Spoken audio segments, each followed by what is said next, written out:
On enchaîne les films d'horreur un petit peu, j'ai l'impression, sur fin de séance.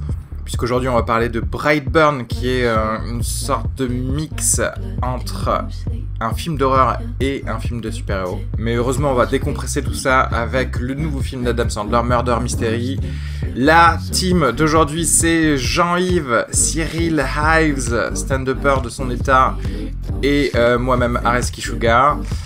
Comme d'habitude, n'oubliez pas d'aller liker l'Instagram de fin de séance, la page Facebook de fin de séance, où on fait de plus en plus de sondages, on vous pose des questions, vous pourrez même choisir parfois les films qu'on va critiquer dans les futurs épisodes. Et puis surtout vraiment, n'oubliez pas d'aller sur votre iPhone dans l'Apple Podcast pour aller mettre 5 étoiles sur fin de séance, parce qu'il n'y a que comme ça que les podcasts sont écoutés, c'est parce qu'ils ont beaucoup de bonnes notes en fait sur le podcast store d'Apple. Allez nous aider en mettant 5 étoiles, je sais que vous êtes des centaines et des centaines à nous écouter, et on n'a que 28 notes, c'est inadmissible. Sachant que la dernière note, elle date de février 2018, c'est-à-dire que vraiment, on a tous pris des grosses vacances là. Donc on relance la machine, on sort iTunes ou votre iPhone, et vous nous faites plaisir.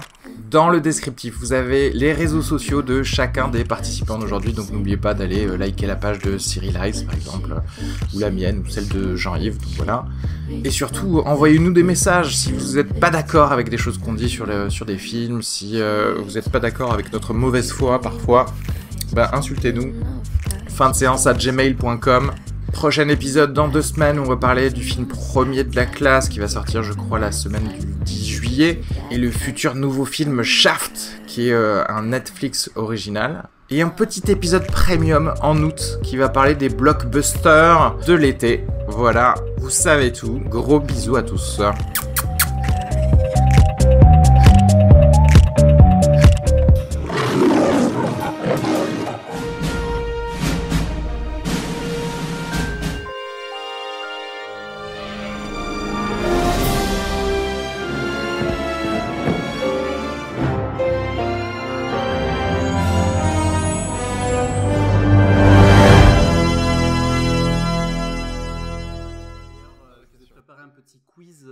Canicule. La canicule. C'est trop bien.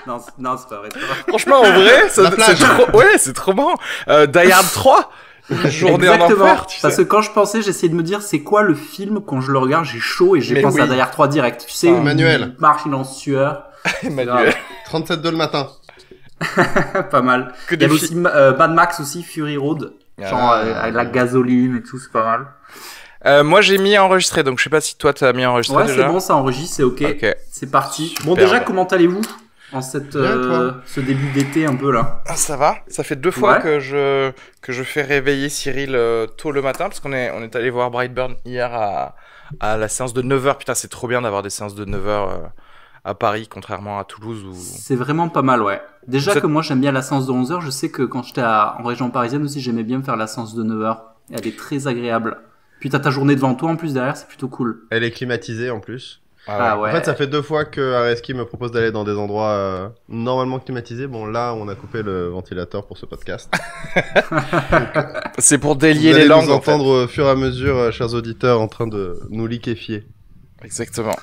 Alright, ouais, alors première du coup, comme il fait chaud tout ça, la première question que j'ai envie de vous poser, c'est est-ce que vous, l'été, parce que j'ai eu cette discussion hier avec mon pote / voisin qui est projectionniste au cinéma à côté, où il dit que l'été, le cinéma, ça marche pas du tout parce qu'il fait beau et chaud, et et les gens ont pas trop envie de s'enfermer. Donc vous, est-ce que perso, ça change l'été, le beau temps, la chaleur, est-ce que vous, ça change votre façon de consommer du ciné ou rien à voir?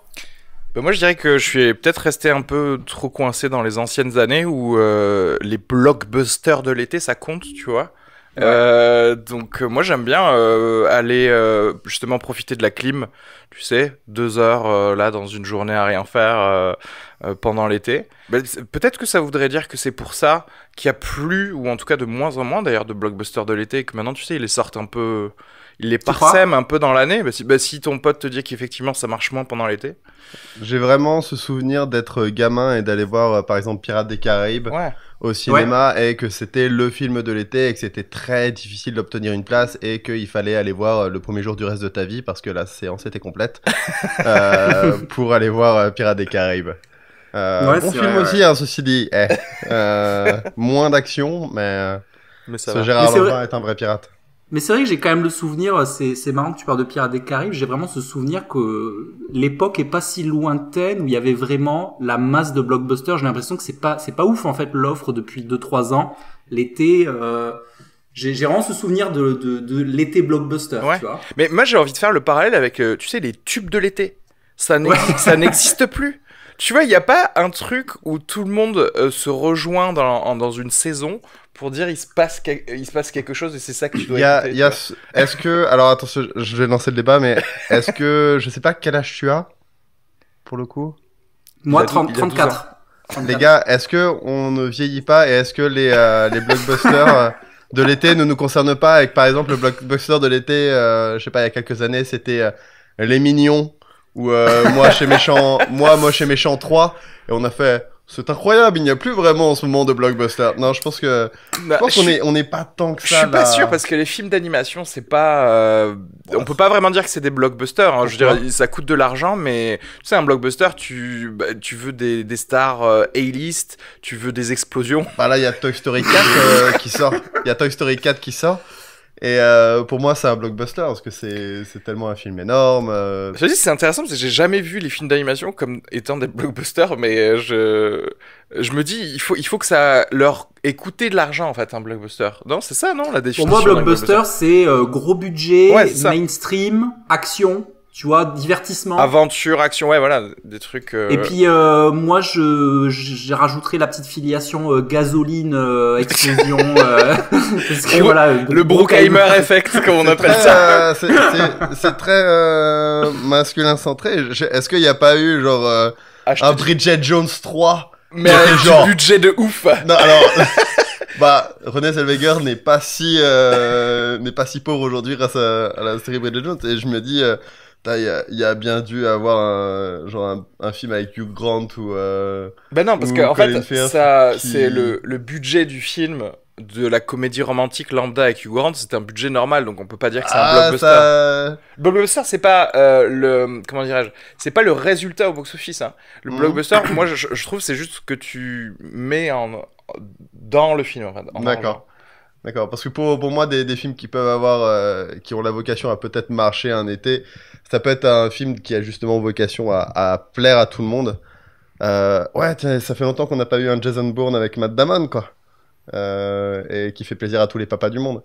Mais bon, bah, ça c'est un vrai film, ça me plaît. Mais en fait c'est marrant parce que je reviens à l'exemple qui était très bon que t'as donné de Pirates des Caraïbes. Pirates des Caraïbes, c'est les années 2000 et ça a été remplacé par les films d'animation en termes de la cible, quoi, tu vois, parce que Pirates des Caraïbes, c'est le film pour la famille et les gosses, quoi, tu vois, on y va tous ensemble, c'est divertissant, c'est fun. Je vois plus d'équivalent de Pirates des Caraïbes aujourd'hui, quoi. Il y a plus de... Soit t'es dans le gros truc d'animation, alors il y en a plein, il y a Aladdin qui vient de sortir, il y a Le Roi Lion qui va sortir, qui est considéré comme une grosse sortie attendue. Donc voilà, à part les petits films de super-héros, bah du coup on va en parler parce que là moi j'en ai sélectionné 3, j'ai sélectionné donc du coup pour le mois de juillet, il y a le nouveau Spider-Man qui sort, Far From Home. Est-ce que vous avez vu le trailer? Est-ce que ça vous donne envie? Moi, de toute façon, encore une fois, tous les trucs de comics ou attachés aux comics, j'aime bien. J'en avais parlé la dernière fois rapidement en parlant de Avengers Endgame en fait, parce que c'est forcément c'est très lié, c'est dans le même univers. Et bon, clairement, là, on peut le dire parce que c'est dans la bande-annonce. Ils ont introduit après Avengers Endgame le fait qu'il y ait un multivers dans Spider-Man et dans l'univers Marvel, ce qui est ultra connu dans les comics et ce qui est ultra cool aussi. Donc ouais, moi je pense que moi j'attends ça. J'espère qu'il y aura des petits caméos, des trucs comme ça. Moi je vis pour, tu sais, des petits clins d'œil en fait. Moi je vis pour du fan pour service. Le petit, on te tape un petit peu sur l'épaule, on te fait. T'as vu? Ça fait plaisir, hein. Parce que je peux cracher sur ça parfois dans le podcast, mais en fait pendant ma séance, quand on me fait ce clin d'œil là, je peux pas m'empêcher de sourire, tu sais, comme un enfant.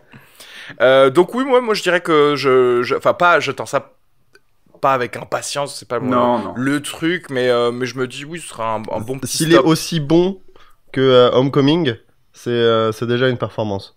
Parce que j'avais vraiment... C'était très bien, Homecoming, ouais, c'était bien. Ouais, je m'étais vraiment amusé, j'avais trouvé que c'était très bon, alors que j'aimais beaucoup ceux avec Tobey Maguire. Ouais. Tu t'es pas senti trahi du coup? Non. Mais après, j'ai pas cet attachement. Je dis pas quoi, ils le refont, mais c'est pas possible, je vais jamais m'en sortir.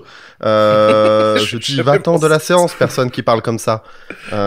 Mais ça a moyen d'être un bon film. En fait, je suis curieux surtout pour Jack Gyllenhaal qui joue.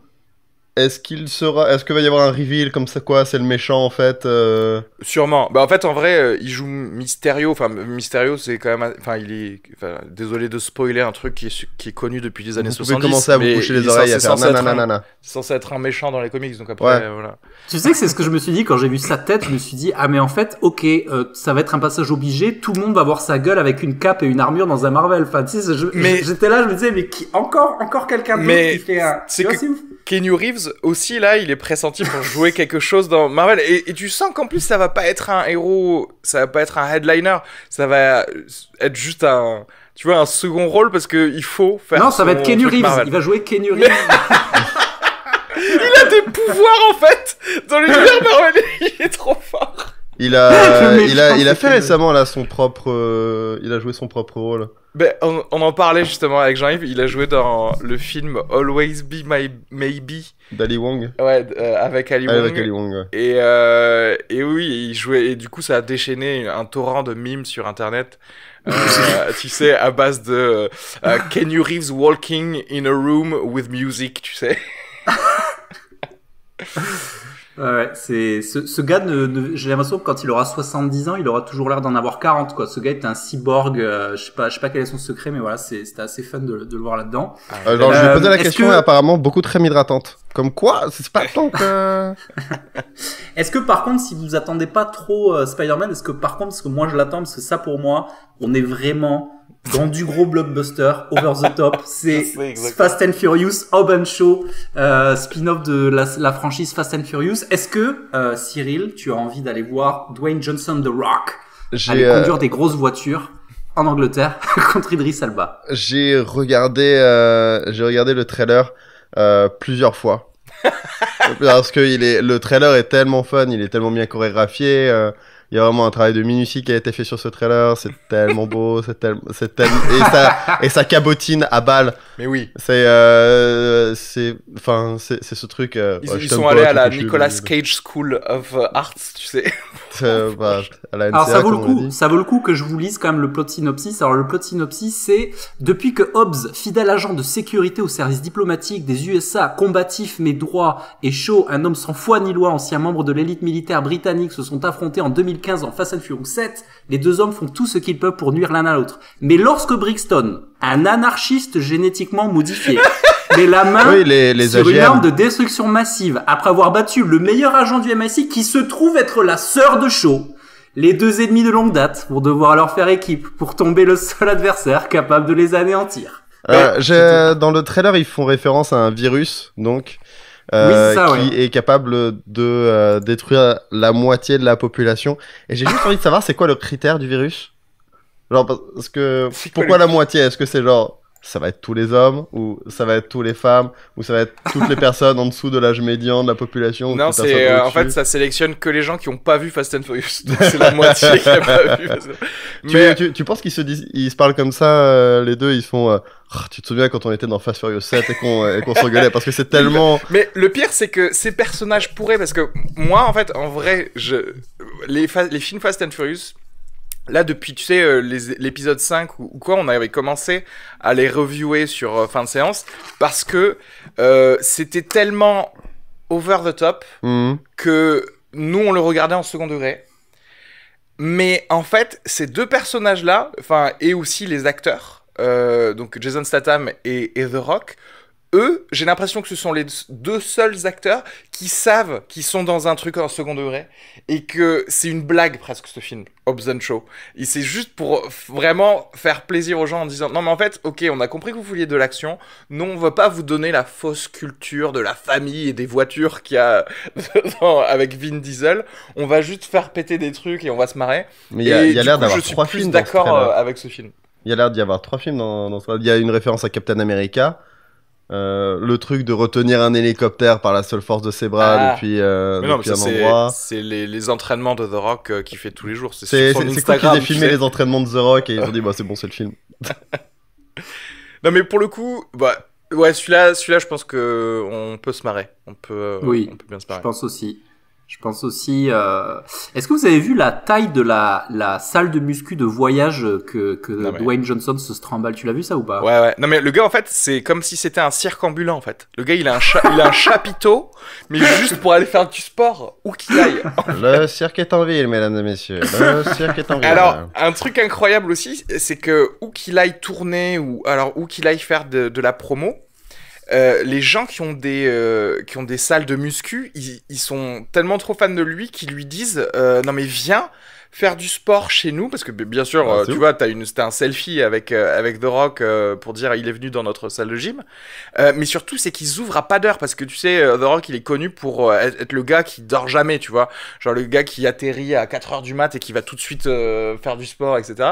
Et donc ces propriétaires de salles de muscu qui vont aller ouvrir leur salle de muscu à 3h du mat pour The Rock, t'as l'impression que c'est un demi-dieu, tu sais. Excellente pub pour Fitness Park, donc République, ouvert 24h/24, les gars. C'est le nouveau sponsor de fin de séance, parce que là, ils ont vu nos photos, ils ont vu vous mangez trop d'M&M's. Alright, bon bah écoutez, ça Fast and Furious ce sera pour le 7 août. On va finir avec le dernier trailer, c'est Anna, le nouveau Luc Besson qui sort le 10 juillet, qui a l'air d'être un film d'espionnage dans la lignée de Red Sparrow avec une jeune fille. Bon là, il y a du progrès parce qu'elle a l'air d'avoir 18 ans, elle a l'air super jeune, mais voilà, pour Luc Besson, il y a un petit progrès. Et très jeune, mannequin, genre je suis espionne, je suis une machine à tuer, un peu malgré moi. Du beau casting parce qu'il y a Luke Evans, il y a aussi, j'ai oublié son nom, qui joue dans Batman. Cillian Murphy. Oui, voilà, Cillian Murphy, merci. Et voilà, ça a l'air plutôt plaisant.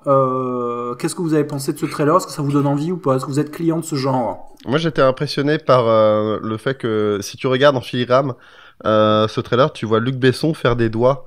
Mais tout le temps sur le fait, parce qu'il a été annoncé en tant que en faillite, je sais pas. Moi j'ai l'impression que tous les mois il y a un article qui dit Luc Besson est obligé de vendre EuropaCorp, sa société de production ne s'en sortira jamais. Et là j'ai juste l'impression que Luc Besson fait mais je suis invincible, vous ne m'aurez jamais. Je peux continuer à sortir des films jusqu'à la fin de ma vie. Ouais, c'est clair. Et même après.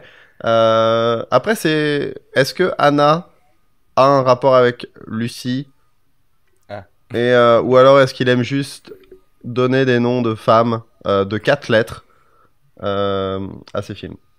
Écoute, ouais, il va peut-être nous faire une Night Shyamalan, on sait pas, peut-être que Lucie va se réveiller dans le corps de Anna ou inversement, il va peut-être nous faire... C'est dans le Luciverse, le Lucie Cinematic Universe. Moi, je t'avoue que... Alors, ce qui est marrant, c'est que si tu m'avais montré la bande-annonce de nulle part en ne me disant pas que c'est EuropaCorp ou je sais pas quoi, j'aurais dit ça ressemble vraiment à un film de Luc Besson. C'est que... encore des mannequins, c'est-à-dire qu'il peut pas s'empêcher de prendre comme tête d'affiche une meuf qui pèse 20 kilos et qui fait des arts martiaux. Je peux pas lui en vouloir. Continuons. Après, non, la bande-annonce me donne pas spécialement envie, c'est-à-dire que ça m'apprend rien du tout, il y a pas une intrigue intéressante. Le seul truc où je me suis juste fait cette réflexion en me disant oui, c'est vrai qu'un mannequin c'est plutôt un bon espion dans le sens où en fait ça voyage partout dans le monde, ça a une bonne couverture en tout cas, mais c'est même pas dit en fait dans la bande-annonce, c'est-à-dire que c'est moi qui me suis imposé ça en plus. T'as déjà écrit ta fanfiction. Voilà, exactement. Sur les forums. En fait, là, ce que tu décris, c'est Zoolander un peu, non? C'est pas Mais putain, mais je préfère Zoolander, oui, c'est clair. Parce qu'au moins, il y a le fun aussi du monde du mannequinat. Mais ouais, et là, vraiment, la bande-annonce, c'est que de la tatane. C'est que une meuf qui tatane des gens. Donc, et après, ça a l'air assez... Enfin, chorégraphié normalement. C'est-à-dire que... Tu sais, comme on dit toujours, en termes de baston, on est toujours à quelques années en retard par rapport à ce qui se fait à Hong Kong, tu sais. Et du coup, là, moi, en fait, si tu m'apportes rien de spécial dans ce que fait quelqu'un... c'est-à-dire que même John Wick, ils se renouvellent et encore c'est du gun kata.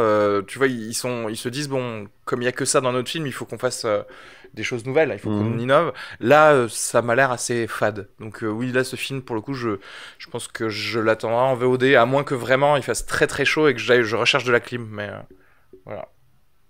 Et qu'il n'y ait pas une nouvelle projection du premier jour du reste de ta vie. Oui, voilà. 2.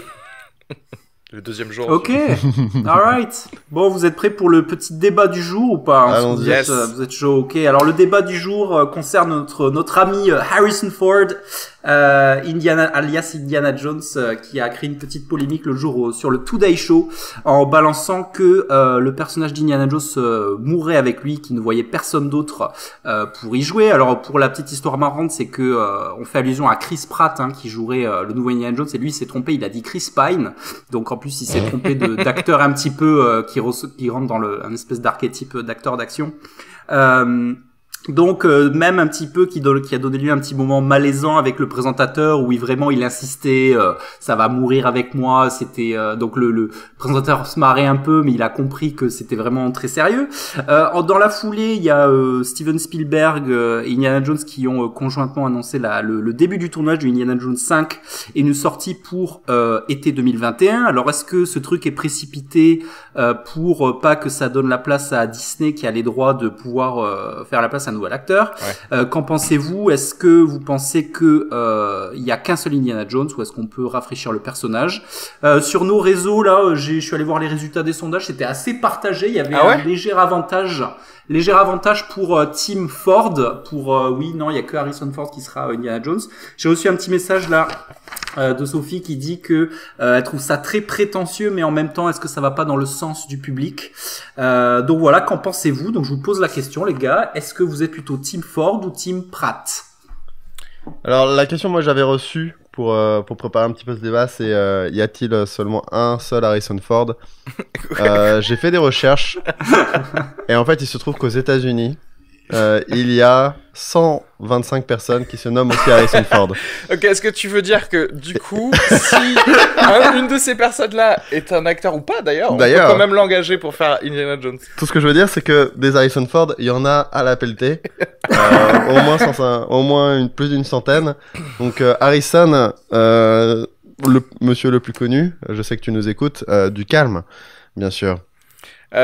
Moi, je crois que je suis totalement Team Ford en fait, parce que j'aime bien.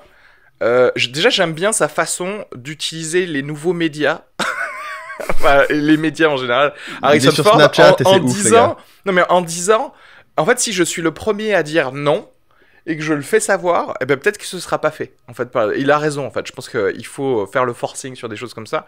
Et après, en fait, comme tu vois, Indiana Jones, c'est pas un personnage qui était créé par un livre ou un comics avant ou quelque chose comme ça. C'est purement du cinéma. Donc c'est lui qui était là en premier pour incarner le personnage.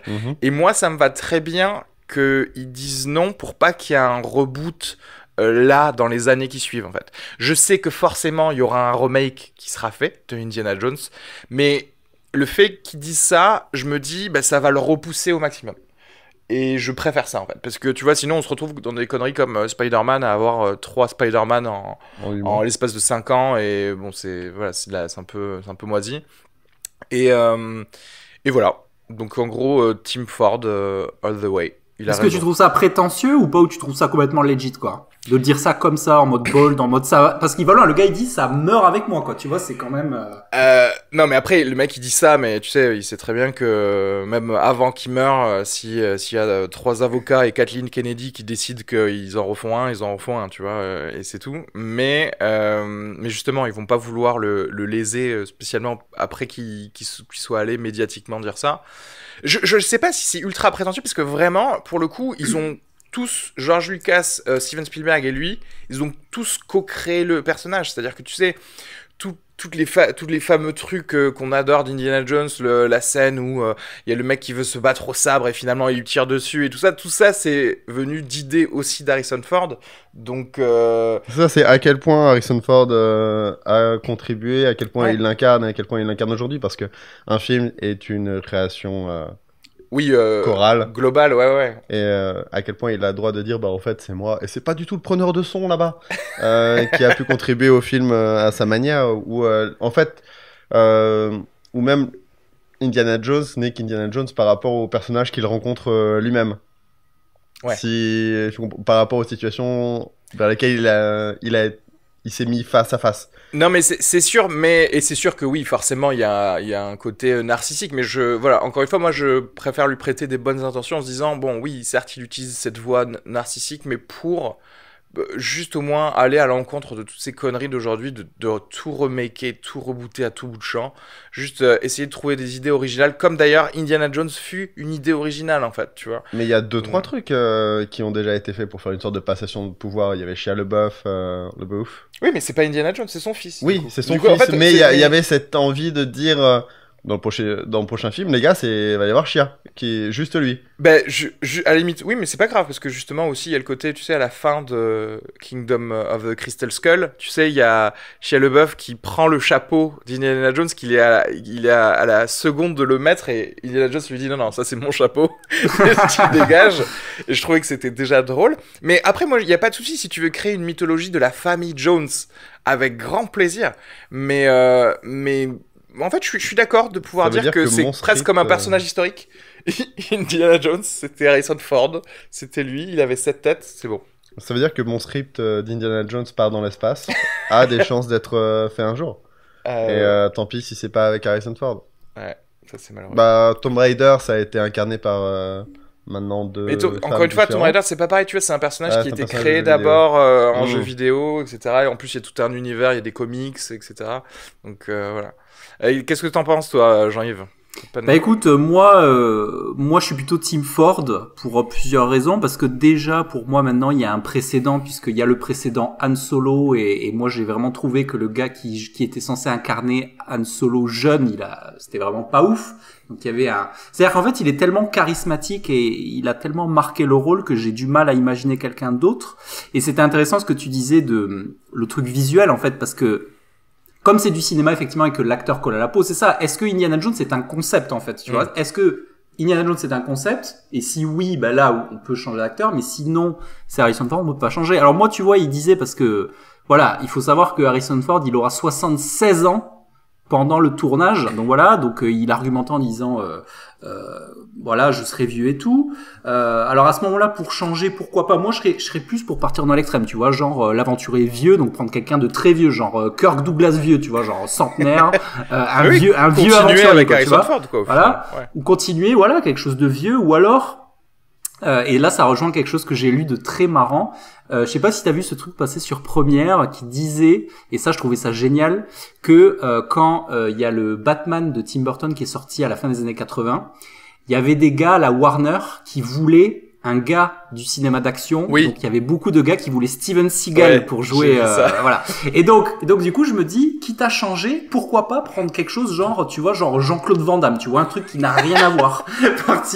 Partir sur quelque chose au moins de frais, parce que si c'est juste pour amener de la jeunesse, pour amener juste un petit peu de, parce que voilà, Chris Pratt, franchement, c'est pas ouf en termes de charisme, en termes de ce que ça amène. Quand même. Bah, franchement, en vrai, tu le vois dans Jurassic World, où justement, déjà, on sent qu'il essaye de faire un peu le Indiana Jones. Enfin, sérieusement, il y a eu tout ce débat sur est-ce que James Bond devrait... Est-ce que le prochain James Bond pourrait être noir, devrait être noir Non, mais ça là, justement, là, ça serait marrant un Indiana Jones asiatique. Juste comme ça, moi, je serais à fond. Mais ouais, mais là, il se parlait dans ces discussions, il parlait de ce qui serait dans l'air du temps, il parlait de Diana Jones, que ce soit une femme, donc que ce soit soit sa nièce ou sa fille, ou là, et du coup, on serait dans la filiation Wonder Woman, et donc ça serait le plus probable. Et du coup, ce qui est marrant, c'est que, est-ce que dans cette histoire, son plus grand pote, ce sera pas Spielberg, parce que comme Disney a les droits, est-ce qu'il va pas se passer exactement ce qui s'est passé pour James Bond, parce que tu sais que pour James Bond, ils ont gardé Daniel Craig, ils voulaient le changer, mais comme ils ont fait des études de marché qui disaient que les gens voulaient garder Daniel Craig et que les gens n'étaient pas prêts à changer, ils ont gardé Daniel Craig. Donc ils vont peut-être faire leur petite étude de marché, dire voilà, Harrison Ford par Harrison Ford, et après ce sera quel poids Spielberg dans tout ça, parce que je pense que Spielberg pourrait très bien dire c'est Harrison Ford ou rien du tout. Est-ce qu'il le donnera à quelqu'un d'autre? Voilà, donc faut voir qu'est-ce qui se décidera à ce niveau-là. C'est pour ça, encore une fois, moi pense qu'il a eu raison de jouer le public, quoi. C'est-à-dire qu'en gros, il se prend déjà les futurs votes du public en disant ça. Et pareil, je trouve que c'est un bon move politique aussi pour qu'il y ait plus de films avec des vieux. Ou alors qu'il y ait plus de films originaux. Et donc, totalement Team Ford, quoi. Ou plus de films de vieux originaux. Exactement, encore mieux.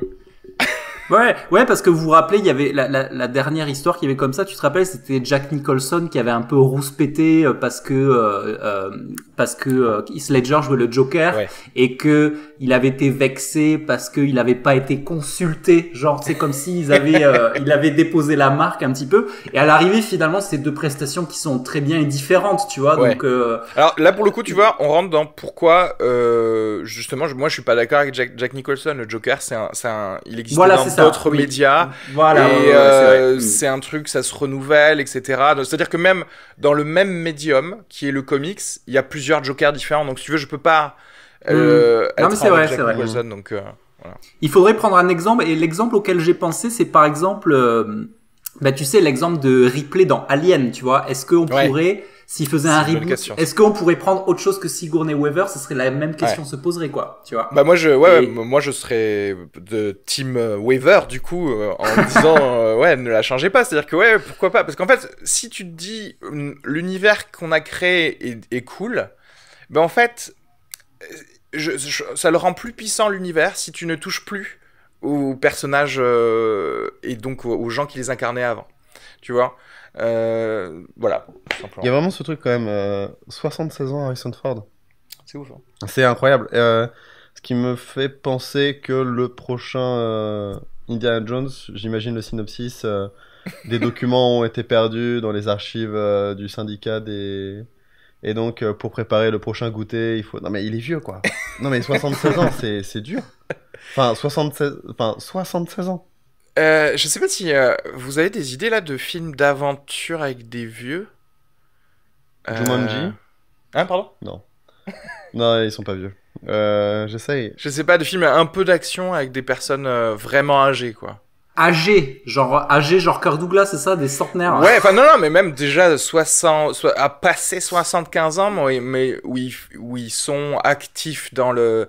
Alors, il y avait, moi j'ai, bon, il y avait les Clint Eastwood, les Clint Eastwood, il était pas frais sur la fin, mais bon, ça fait pas vraiment action, tu vois. Oui, mais quoique, c'est vrai que t'as raison. Après, il y a le fameux Booba Hotep, tu te souviens de ce film, de Don Coscarelli? Mais bon, c'était pas des vieux qui jouaient vraiment les rôles, tu vois, c'était Bruce Campbell qui jouait un Elvis vieux dans ce film, mais c'est vrai qu'on caste rarement des gens vieux pour dire allez, faites des trucs. Ah mais si, tu sais le film avec Michael Caine, tu sais où il tirait sur des gens. Oui, c'est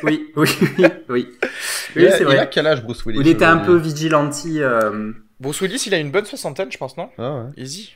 Ouais, c'est vrai que... mais attends, je suis en train de penser à un truc. Est-ce que dans la BD du Dark Knight, est-ce qu'à la base Batman, Bruce Wayne, il est pas super vieux? Si, parce que ça se passe dans le futur, le Dark Knight de Frank Miller. Donc il faudrait faire un Batman avec genre un vieux mec, quoi. Mais oui, c'est pour ça que ça fait chier que là ils aient déjà casté, comment il s'appelle, Robert Pattinson, c'est-à-dire que remake, reboot. Et encore une fois avec des jeunes en fait. Enfin moi le Batman jeune c'est bon, on a eu Christian Bale, je m'en fous en fait. Moi je veux voir je suis sûr que Robert Pattinson il va faire un truc bien.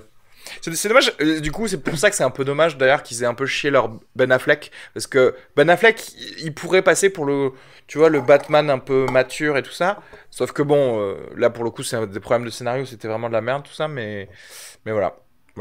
Bref. Est-ce que moi je mets une petite pièce pour dire que Tom Cruise il fera des missions impossibles jusqu'à ses 88 ans. Je suis sûr qu'il va aller très loin. Pour mon plus grand plaisir.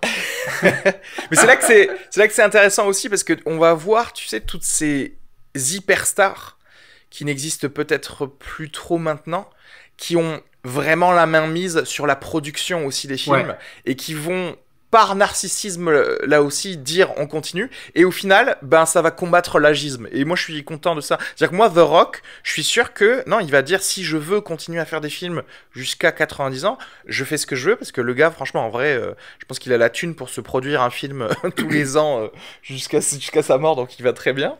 Et justement c'est le côté aller à l'encontre des majors et peut-être de leur demande de juste jeunisme et tout ça, donc ça peut être cool quoi. Ouais, c'est vrai. Bon, bah écoutez, on va voir ce qui se passe, on va voir si c'est vraiment vrai ou c'est juste une rumeur que le tournage a commencé. Donc, moi, je serais très content d'aller voir Harrison Ford dans un nouvel Indiana Jones. J'ai bien hâte, l'histoire est secrète, on attend de voir ça avec impatience. On passe à la release de la journée, Brightburn, samedi. Tout à fait. Allons-y. Alors, Brightburn. Brightburn, vu hier à 9h, donc dans une salle climatisée, en compagnie d'une trentaine de personnes, dirais-je. Ah oui, c'est vrai, il y avait du monde. Il y avait du monde, et d'ailleurs, en séance de 9h, je m'étais dit, mais qui sont ces gens qui ne bossent pas un mercredi matin? Et j'étais à 2 doigts à la fin de la séance de me lever et de dire hey les gars, qui veut faire un podcast? Et je suis sûr qu'il y aurait eu des mains qui seraient levées. Ça se trouve, ils ont et d'ailleurs, tu sais que tant que j'y pense, j'ai une super idée pour la promo du podcast en fait, parce que hier moi je discutais avec un gars devant la salle, on parlait du film, et je me suis dit ce qu'il me faudrait, c'est avoir la petite carte de visite fin de séance, tu sais, le petit carton genre vas-y, hop. Un petit carré comme ça pour faire passer, hop, et comme ça, hop, je pense que c'est pas mal. Avec les social media, ouais, vas-y, ouais. Je vais aller sur Vistaprint, on va ça. Bon alors du coup, Brightburn, alors en français c'est Brightburn, l'enfant du mal. De la grande tradition des sous-titres français des films. Brightburn que j'ai traduit par couille qui brille, ou couille brillante. Ceux qui comprendront. Merci. Réalisé donc par David Yarovesky. Le synopsis: un enfant venu d'un autre monde se pose en catastrophe sur Terre. Loin de devenir un héros aux yeux de l'humanité, il va se révéler terriblement malveillant. Petite bande-annonce. Maman, je suis qui? Un don du ciel.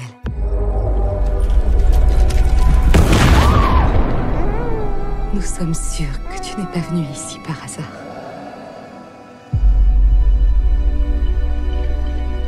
Je sais que c'est pas facile pour toi en ce moment.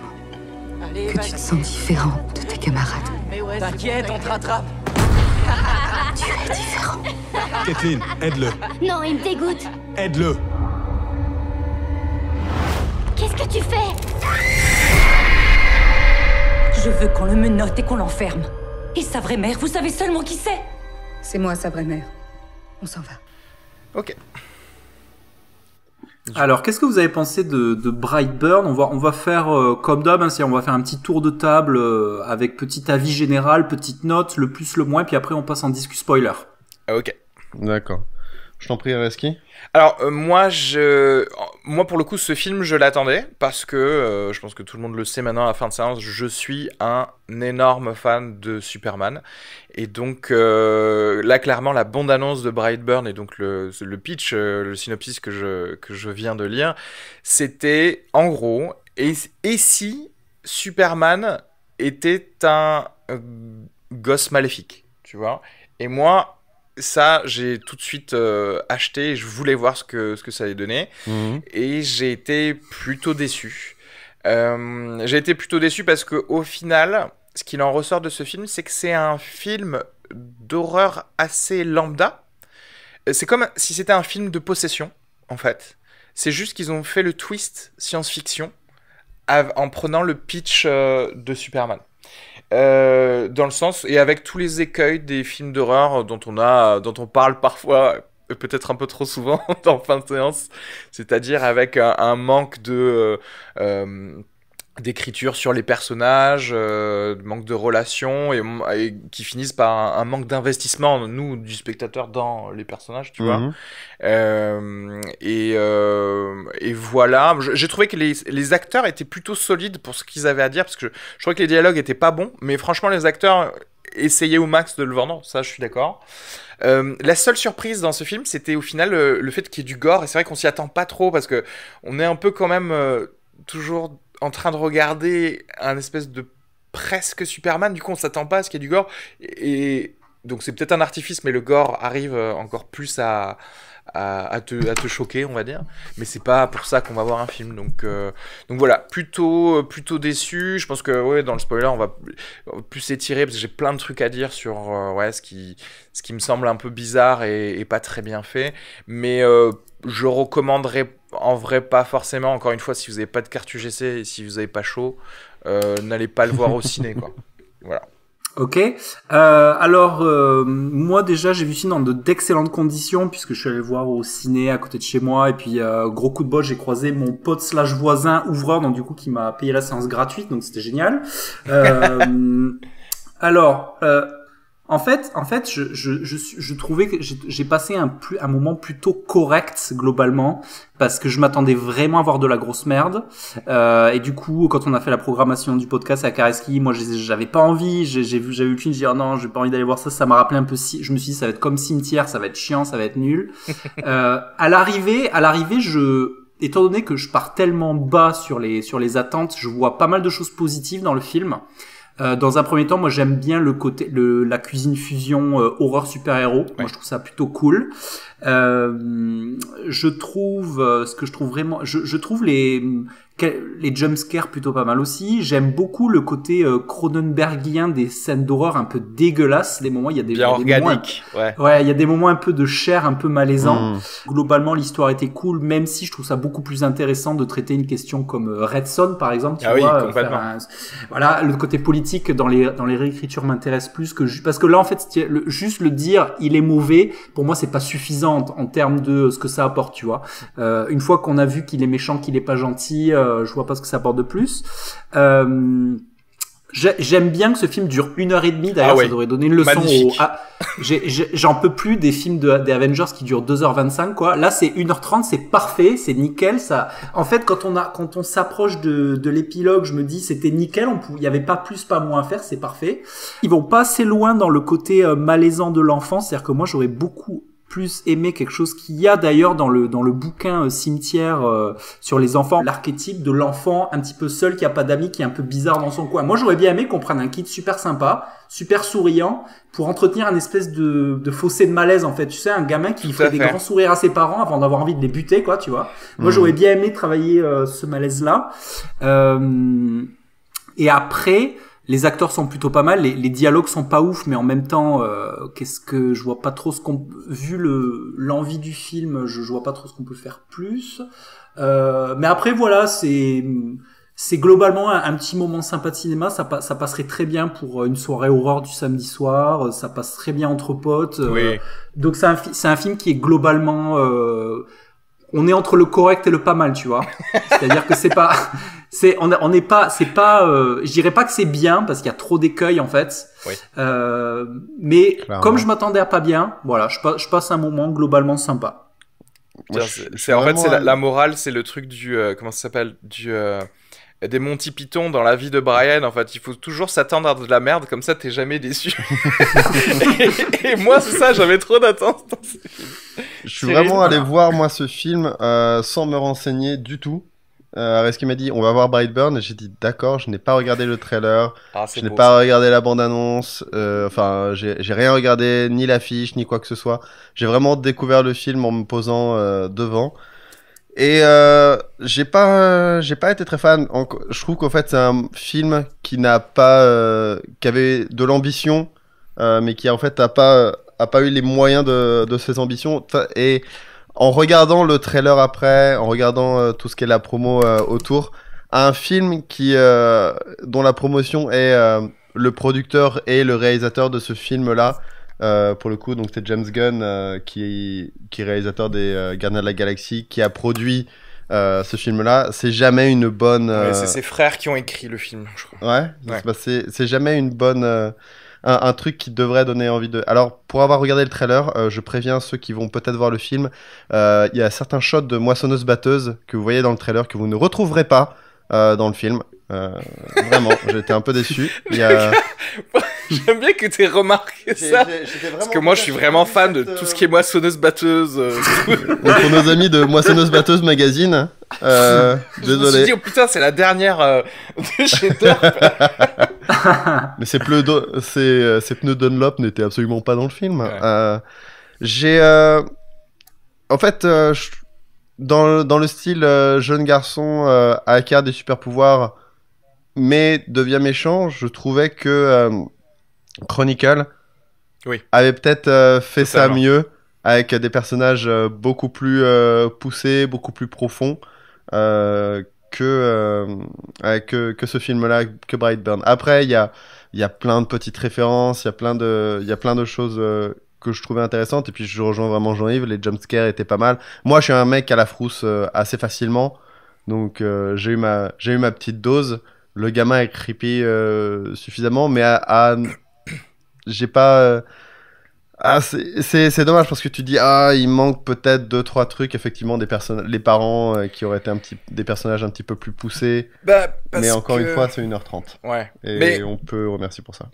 Non, mais je pense qu'en 1h30, il y avait peut-être trop d'exposition en fait dans ce film. En fait, on passait beaucoup trop de temps sur et au final de l'exposition qui n'était pas ultra bien faite. Je sais pas, est-ce qu'on passe tout de suite en spoiler? Parce qu'en fait, j'ai peur si je me laisse parler de direct spoiler. Est-ce qu'on donne d'abord spoiler alert, si vous avez pas vu ce film, avancez directement aux sorties de la semaine et ce qu'on a vu récemment et venez nous réécouter plus tard.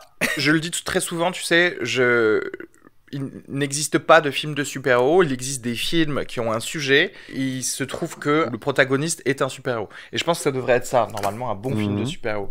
Et là, quelque part, normalement, ça devait être ça, tu vois, pile le mélange entre horreur et super-héros, sauf que au final, c'est juste un mauvais film d'horreur. C'est-à-dire que, par exemple, tu vois, il y a de l'exposition où ils te prennent vraiment par la main au point où je me dis, est-ce que c'est pas du second degré? C'est-à-dire que le premier plan du film, c'est des plans sur les livres d'infertilité du couple, tu vois.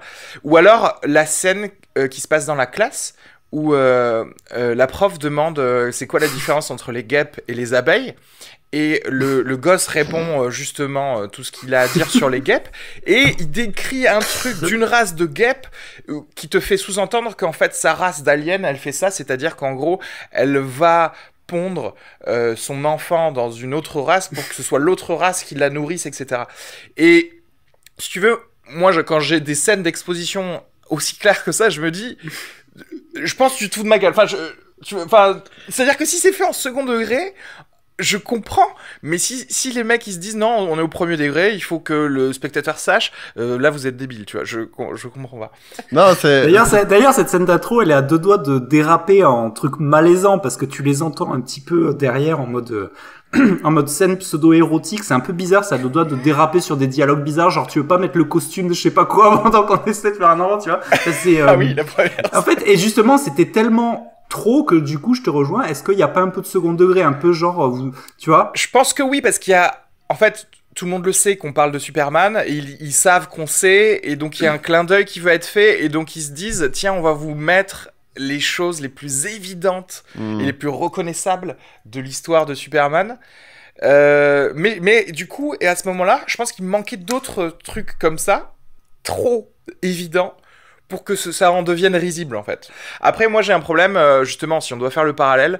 En fait, Superman, bon, ça dépend des façons dont on a de l'élever à Smallville, mais en gros, il a ses pouvoirs très, très tôt.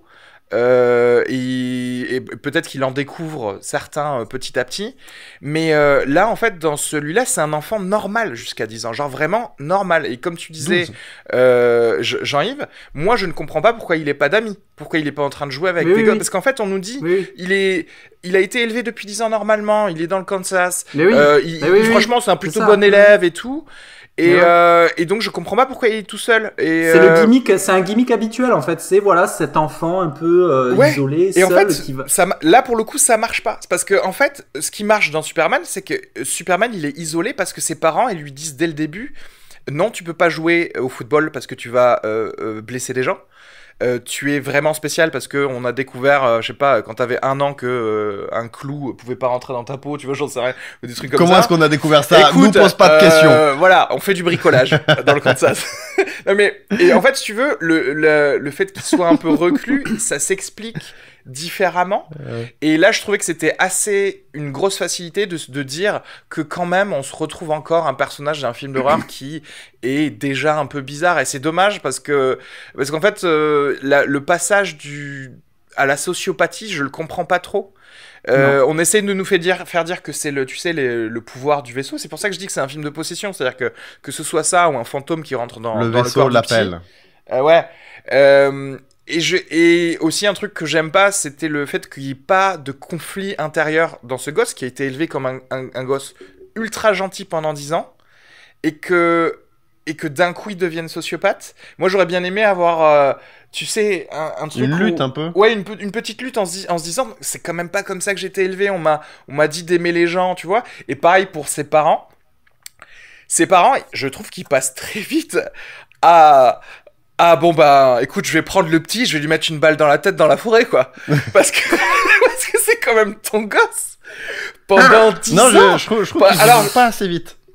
Ah ben non mais moi je trouve que en fait tu sais il y a un film il y a des films comme ça sur ton petit est un peu psychopathe et comment faire, et c'est ultra intéressant psychologiquement pour les parents parce que c'est quand même ton enfant. Et d'ailleurs, tu sais, tous les trucs on parlait de Big Little Lies off record tout à l'heure avec Jean-Yves. Et tu sais, je pense que c'est un thème intéressant, le côté de putain, est-ce que mon fils va devenir aussi violent que son père, tu sais, ou des choses comme ça, et du coup tu sais pas comment aborder l'éducation de ton enfant quand il commence à faire des choses bizarres.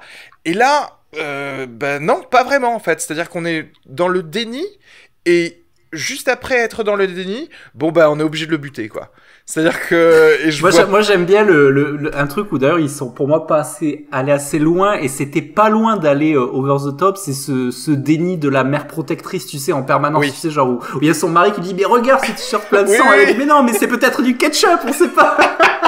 Tu sais, vraiment jusqu'au bout. Et c'est dommage parce que là, il y avait la place pour aller encore plus loin dans le ça, Mais regarde ces gens morts par terre chez nous. C'est pour ça, moi le déni, je trouve ça normal pour excuser son enfant, mais qu'après, il faut que le déni se fissure, mais se fissure petit à petit. Il peut pas, bam, en un claquement de doigts, c'est terminé. Mais ça, c'est à cause du format de 1h30. C'était qu'au bout d'un moment... Moi, je suis pas... Oui, peut-être que effectivement, si tu rajoutais... Mais il fallait reconfigurer, en fait, le film. C'est-à-dire que tu peux pas passer une demi-heure où il se passe rien, et en plus, tu nous insuffles même pas de vie dans les personnages.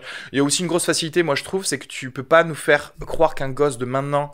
Aujourd'hui, même dans le Kansas, il ait pas de téléphone, il soit pas en train de snapper avec ses potes et tout ça. Et moi, je trouve que ces films-là d'horreur, ils prennent une grosse facilité à pas inclure les gosses et les gens dans les réseaux sociaux et des trucs comme ça, qui me feraient moins en fait voir que c'est normal, tu sais. Autant le truc sur la sociopathie c'est raté, néanmoins il y a quand même des petites tentatives marrantes. Par exemple, moi je trouve ça hyper malaisant quand il menace les membres de sa famille, tu sais. Tu sais, quand il est à la porte, qui dit « Le fais pas, ce serait vraiment pas bien pour toi. » Oui. Tu sais, il le dit dans un ton super plat. Et il y a un moment un petit peu où les gens disent « Mais il est en train de me menacer, là ?» Oui. Et je trouve que ces petites tentatives-là sont vraiment bien. Voilà, il n'y a pas de truc démoniaque dans ça. C'est juste, il a des pouvoirs et il les utilise. Mais, tu vois, il pourrait très rapidement tuer quelqu'un.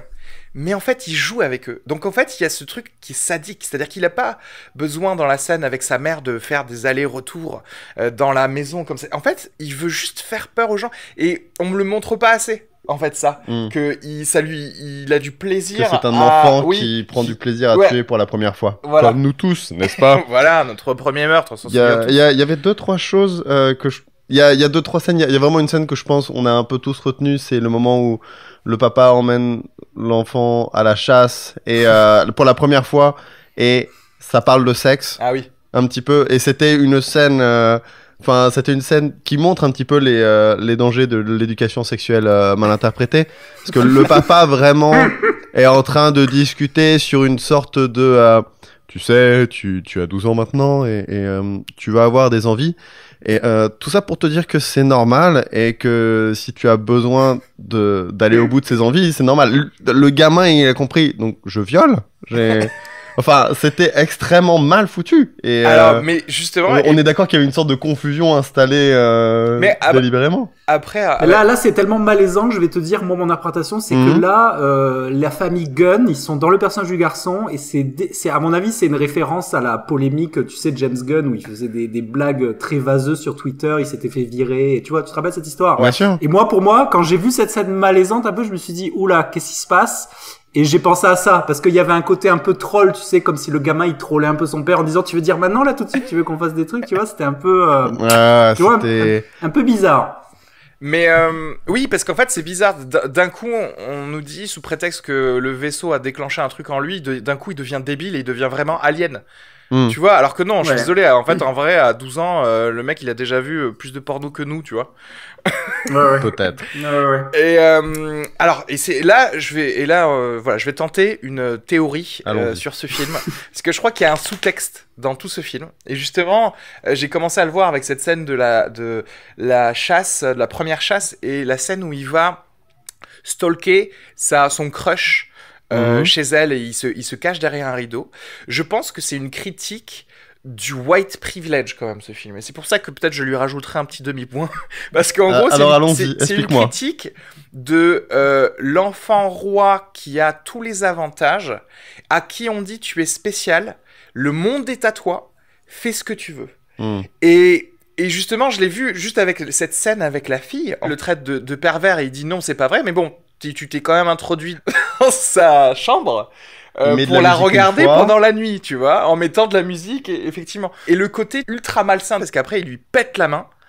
Cette scène-là, moi, je l'ai trouvé vraiment, vraiment pas mal, pour le coup. Ouais. Il lui broie la main. Ah oui, il lui broie la main, mais c'est-à-dire qu'en fait, en vrai, un médecin aurait été là, il aurait vu la main de la petite, il lui dit non, une autre main d'un autre enfant ne peut pas faire ça, quoi, tu vois, c'est pas possible. Et le fait qu'il aille voir cette fille dont il a broyé la main et il lui offre des fleurs en mode ne parle à personne. Vraiment, on est dans le Weinstein un peu, tu vois. Hashtag MeToo, clairement. Et oui, c'est pareil quand il va voir sa tante, il lui dit non, ce serait très mauvais pour toi. Si tu en parlais, parce qu'en gros je vais ruiner ta vie. Vraiment, on est dans le Weinstein. Et du coup c'est une bonne lecture. Du coup j'aime bien. Du coup il y a ce côté là moi que j'aime bien. Et qui est juste en fait oui, mais du coup tu es quoi l'allié? Mais en fait je trouve que c'est peut-être juste une façon de dire les garçons peut-être par rapport aux filles ou des trucs comme ça, parce que c'est vrai que c'est toujours comme ça. Est-ce que tu crois que dans la suite, il va grandir, il va se lancer dans la production de films à Hollywood? Ce serait génial qu'il n'y ait plus aucun sous-texte dans le deuxième. Ouais, c'est ça. Alors, et voilà. Alors, malgré tous les trucs que j'ai à redire sur ça, moi, je suis d'accord quand même aussi avec toi, Jean-Yves, j'ai quand même passé un bon petit moment. Mais c'était une occasion manquée de faire vraiment des choses ultra cool c'est dommage parce qu'il y a quand même des petits trucs lumineux. Alors autant je te rejoins, c'est que le gros, ce qui handicape énormément ce film, c'est que tout ce qui est globalement mise en scène, photo, scénario, c'est ultra fade, tu vois, c'est-à-dire on est sur un truc très lissé, quoi, très lisse. Donc du coup ça c'est le gros handicap. Maintenant il y a quand même des scènes, et je pense notamment à cette scène où il va clairement buter la maman qui est serveuse dans le café là. Tout à fait. Et il y a un petit clin d'œil carpenterien sympa où tu sais il y a un truc subjectif de la maman qui a son œil qui est glué de sang, et du coup ça permet d'avoir un flou sur le personnage et j'ai trouvé cette scène vraiment bien en termes de sensation. Vraiment une meilleure scène extrêmement réussie. Vraiment extrêmement réussi, ça c'était cool. Voilà, c'est ça le problème, c'est que moi je suis un peu frustré parce qu'il y a des moments vraiment bons. Tu sais, un petit peu comme peut faire James Wan sur des Conjuring, des moments vraiment de mise en scène vraiment lumineux. Et voilà, et après c'est cassé par le rythme du film et le côté fade. Moi j'aurais très bien vu, c'est pour ça que pour cette histoire pour moi, elle aurait été beaucoup mieux en mini-série, tu vois, 6 épisodes. Il fallait un truc de 6 heures, avec une exposition longue, avec un enfant normal, t'as bien le temps de t'attacher à lui, t'as bien le temps de t'attacher à la famille, comme ça après, parce que là, c'est là où l'horreur est là aussi, parce que moi, l'horreur que je ressens dans le film, l'horreur thématique, c'est un enfant qui massacre sa famille, enfin, c'est assez fort quand même, comme truc, tu vois. Et je pense que t'as pas assez le temps de t'attacher pour vraiment subir l'effet de cette horreur-là. Oui, l'effet de l'horreur psychologique, ouais. Je suis d'accord. Et surtout, d'ailleurs, en parlant de choses qui peuvent être intéressantes, si, comme tu disais, c'était en mini-série, tu vois, cette scène de quand il lui explique The Birds and the Bees, tu vois, quand il lui explique le sexe, mais que lui, il entend peut-être pas, en fait, qu'il lui parle de sexe, mais qu'il lui parle peut-être parce qu'en fait, ses envies à lui, quand tu regardes ses Playboy magazines, c'est des trucs organiques, justement. il est fasciné par ce qu'il y a dans les humains et tout ça, et qu'en fait, peut-être c'est leur puberté à eux, aux aliens, c'est d'aller manger des organes, tu sais, tu vois ce que je veux dire.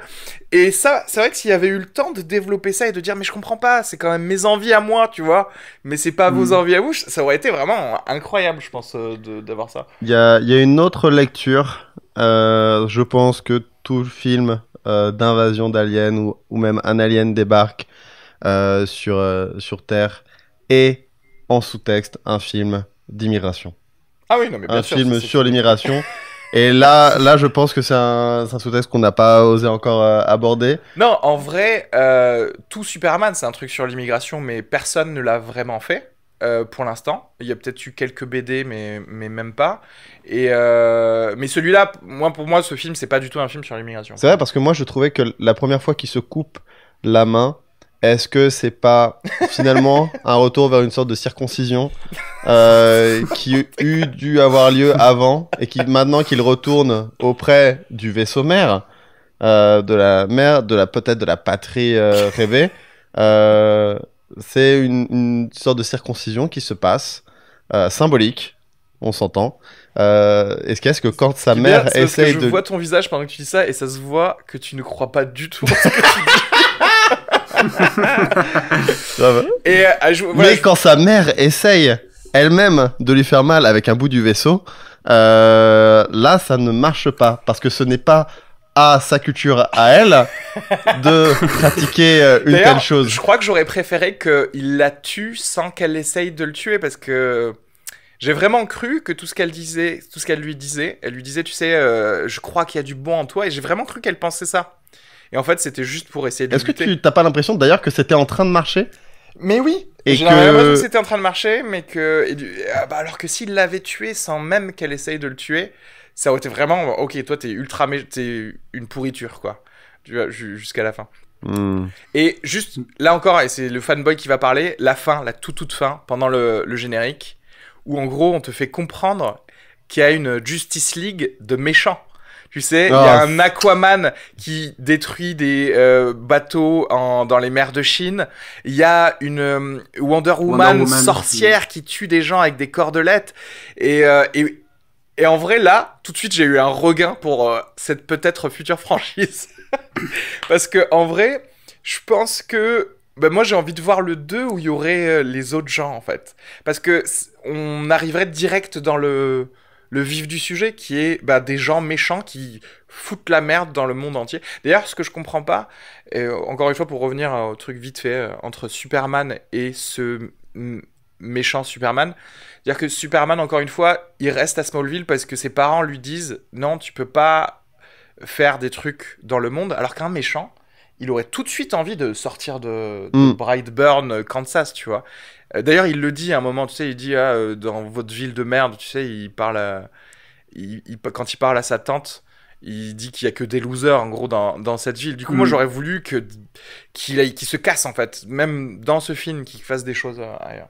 Voilà. Moi j'aurais aimé qu'il soit confronté à une force au moins équivalente en termes de puissance en bien. Donc moi j'aurais bien vu moi j'aurais vu deux frères, tu vois. J'aurais vu tu vois, Superman bien.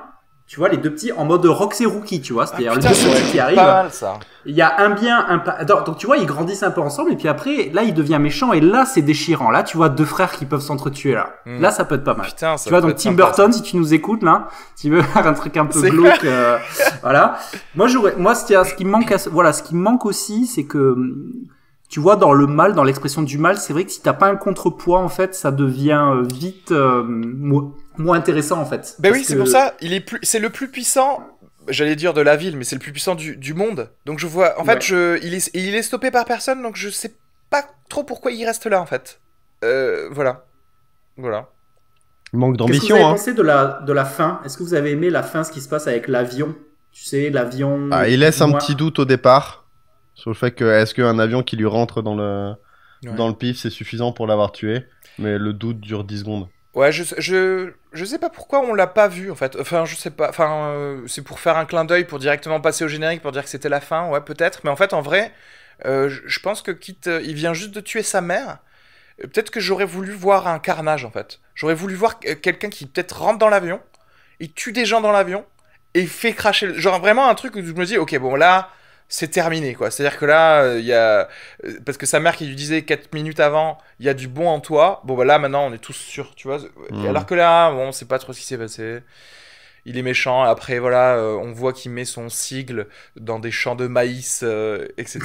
Mais c'est ça, mais aussi, ce petit côté du générique d'après, je sais pas pourquoi il reste dans le Kansas encore, mais bon, bref. Qu'est-ce que vous avez pensé de la scène où il y a le commissaire qui a son bureau et qui regarde la photo, qui fait wait a second, tu sais qu'est-ce que vous avez pensé de la police en général dans ce film? Est-ce que vous les trouvez moi je les trouve d'une inefficacité assez déconcertante, quoi. Moi je trouve que pour une police d'une petite ville, oui, ils sont... Non mais c'est surtout ils ont pas trop peur de ce qui se passe, quoi. Je sais pas. Genre, ça a l'air d'être business as usual. Ils ont un seul dîner. Et la meuf du dîner disparaît. Il y a du sang, il y a des trucs bizarres. Franchement, en vrai, ça fait la gazette pendant 1 mois, quoi. La gazette. La Brightburn Gazette.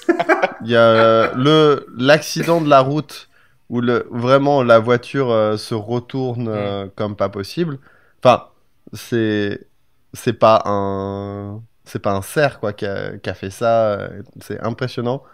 Et la façon surtout dont il se fait démonter la mâchoire, ça c'était dégueulasse. Ouais. D'ailleurs, ça se voit que le film a été produit par James Gunn parce que il y a il y a Steve Agee qu'on voyait déjà qui a un second rôle dans Les Gardiens de la Galaxie, qui était aussi là pendant la scène de bar de billard avant que le pote. Ah oui, ok. Oui, il y a Rooker aussi. Qui joue à la fin, qui joue l'espèce d'Alex Jones qui parle des autres super vilains. Qui jouait donc Yondu dans Gardien. Il y a le pote de Jesse dans Breaking Bad qui se fait trancher la mâchoire aussi. Voilà, c'est lui. Voilà. Et puis c'était le père, le Pa Kent là, c'était le mec de The Office, c'était l'ex de Pam. Ah oui, c'est là. Il y avait pas mieux en fait que lui pour incarner le daron fermier du Kansas, quoi. Mais oui, je trouve qu'il était très bien. Mais ouais, tu sais, un petit peu d'embonpoint, un petit peu de bonhomie. Franchement, c'est mais un mec fier de ses terres.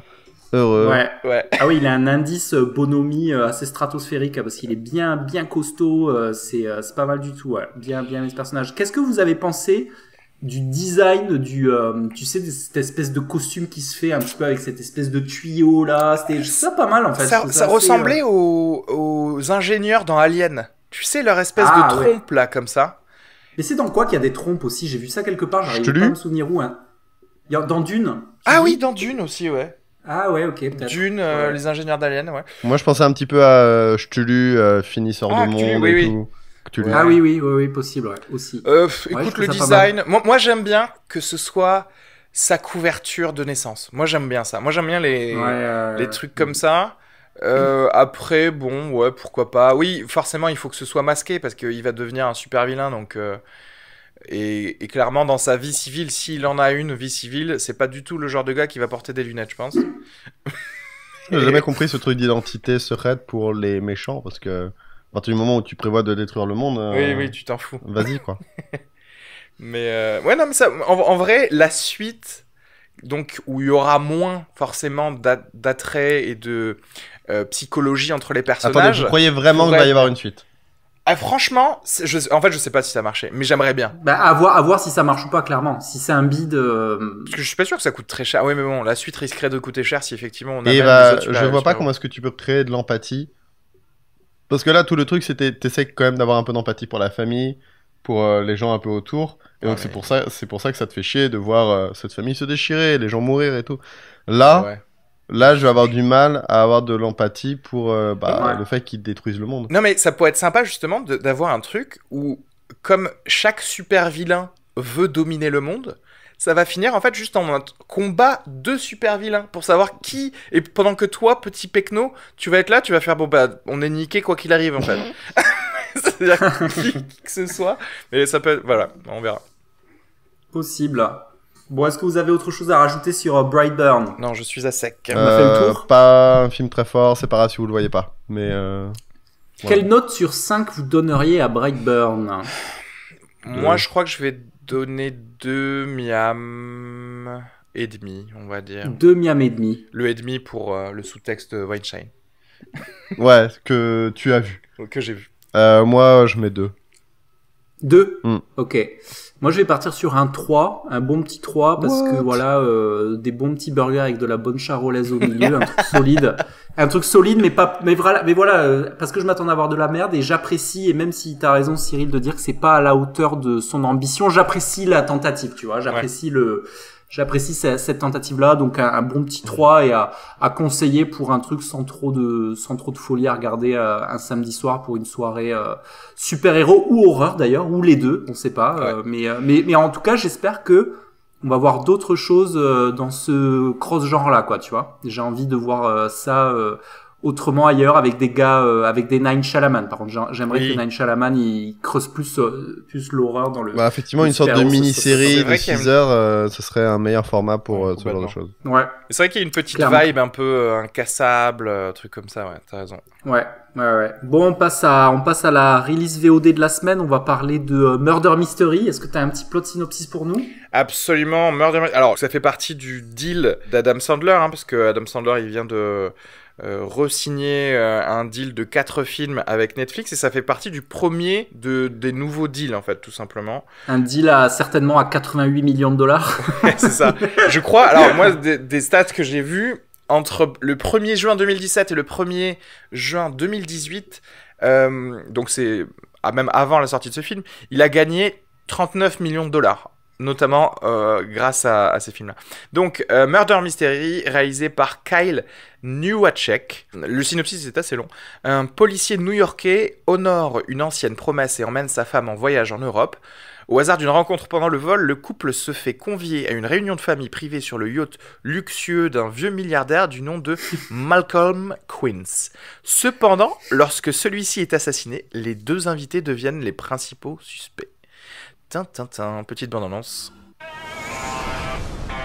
Je veux pas vendre la mèche, mais c'est le majordome. C'est toujours lui le tueur. Laisse mes romans tranquilles, ok? Laisse-moi bouquiner. Je m'endors. Que venez-vous faire de l'autre côté de l'océan? C'est mon voyage de noces. Où est votre mari? Il est mort. De fatigue, mort de fatigue. Il est en train de dormir. Monsieur, vous devez regagner votre siège, autrement je devrais appeler... La police? Tiens, salut chérie. On est déjà mariés depuis 15 ans, mais on a vraiment été extrêmement occupés. Je me nettoie les dents. Ouais, je vois ça. Et tu vas pas de ma mort ce soir, hein. Alors, je tiens à le dire directement, je n'ai pas réussi à trouver de sous-texte israélo-palestinien sur ce film-là. Et j'ai cherché, les gars. Eh ben, il faudrait que tu regardes rien que pour vos cheveux. Et là, tu vas trouver des trucs israélo-palestiniens. Mais là, tu pars très fort, tu pars le très haut. Ouais, là, c'est du top. Adam Sandler top niveau. Quoi. Ouais, et d'ailleurs, bon, c'est vrai que c'est un petit peu dommage qu'on réatteigne pas cette drôlerie, parce que là, ça fait donc maintenant 5 films que Adam Sandler fait avec Netflix, et ça n'atteint pas les drôleries de l'Adam Sandler d'avant. C'est-à-dire que oui, vraiment, il allait dans... Et vraiment, moi, j'ai des films cultes d'Adam Sandler, c'est-à-dire que tout ce qui est Happy Gilmore ou des choses comme ça, ou même Waterboy, en vrai, c'est tellement con. C'est ultra... Moi, je trouve ça vraiment ultra drôle, je peux pas m'empêcher de rire. Après, j'ai rigolé, hein. Dans ce film, en vrai, j'avoue, j'ai rigolé. Il y a des scènes et des dialogues et des blagues sur des choses un peu communes dans les films tirés de choses d'Agatha Christie et tout ça qui sont très drôles. Mais ça reste très enfin je sais pas, fade, normal, consensuel, on va dire, voilà. Tu sens qu'ils ont pas eu les droits d'ailleurs parce que le film s'appelle Murder Mystery et pendant tout le film le principe c'est que Jennifer Aniston, donc, qui est en couple avec Adam Sandler dans ce film, est fan des bouquins policiers et arrête pas d'en parler, et en fait elle passe un petit peu le film à faire « Oh mon Dieu, c'est comme dans ce bouquin. Oui. Oh, ça me rappelle ce truc-là. Oh, c'est fou et tout. » Et peut-être pas assez d'ailleurs. Ouais, ça pourrait être encore plus hypé. Mais tu sens qu'ils ont pas eu le... Comment dire? Ils ont pas eu les droits. Tu penses qu'ils auraient voulu les droits? Non, mais là, il y a eu 2 films sur l'Orient Express qui sont sortis déjà. D'ailleurs, la fin de ce film... ils partent tous les deux dans l'Orient Express. Oui. C'est petit clin d'œil, c'est marrant, c'est mignon. Oui, non, mais après, voilà, tout ce qui est Hercule Poirot, des choses comme ça. Présence de Danny Boone quand même, il faut le dire. Qui est d'ailleurs faut le dire. Très bon. Franchement oui. Moi il m'a sauvé le film, il m'a redonné un petit coup de boost sur le. En fait il est là, il arrive dans le dernier tiers, un petit peu. Même il arrive à la moitié du film. Ouais.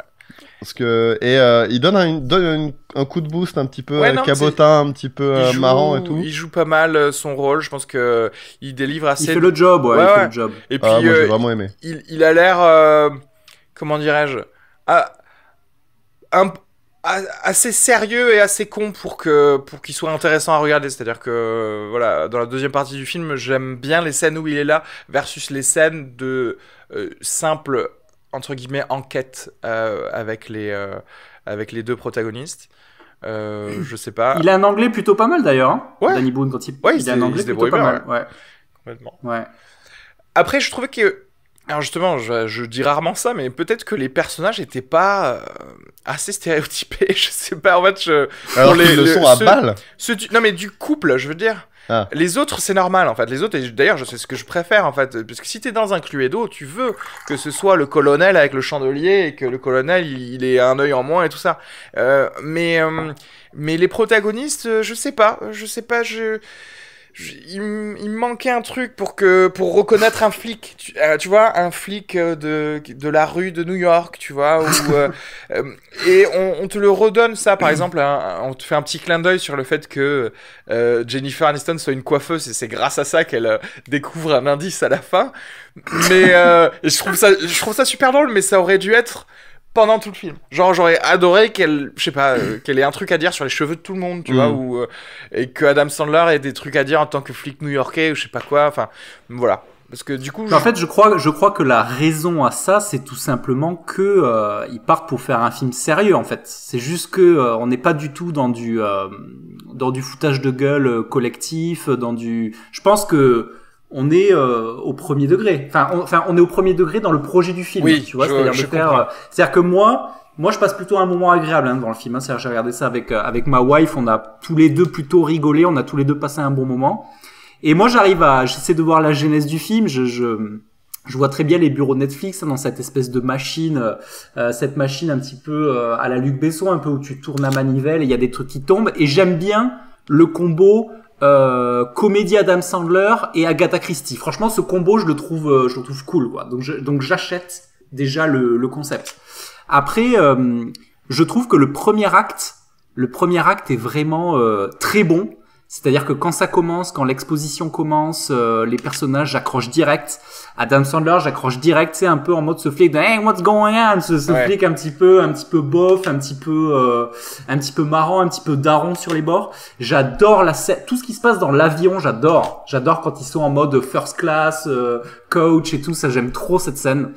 J'adore quand ils arrivent sur le yacht, j'aime bien les espèces de quiproquos avec les personnages, j'aime bien il y a des personnages que j'aime bien le running gag du pilote de F1 qui chaque fois qu'on lui parle il comprend pas ce qu'on lui dit, ça me fait rire en fait, ce running gag je l'aime bien.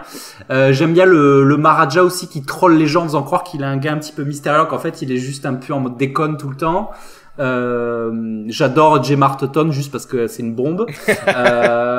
J'aime bien Luke Evans aussi. Luke Evans joue bien l'aristo milliardaire. Oui, il était pas mal. J'achète. Franchement, je le vois, j'achète directement le perso. Et d'ailleurs, je pense qu'il a un potentiel comique qui est sous-utilisé dans les autres films, en fait. Ouais, carrément. Et en fait, je pense que ce qui ça s'explique totalement parce que tu rappelais au départ sur le fameux contrat de Adam Sandler. Adam Sandler, c'est un gars.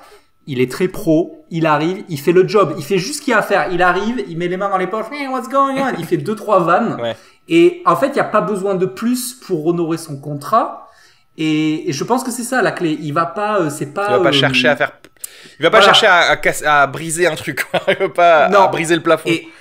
Et Jennifer Aniston, pareil, elle fait le job, elle le fait très bien, ses rôles de milf, un petit peu maladroite, un petit peu se faire draguer et tout, elle le fait très bien aussi. Et voilà, après, je pense que, il y a une l'ambition Agatha Christie, elle s'écroule totalement à la moitié du film. En fait, ça part très bien.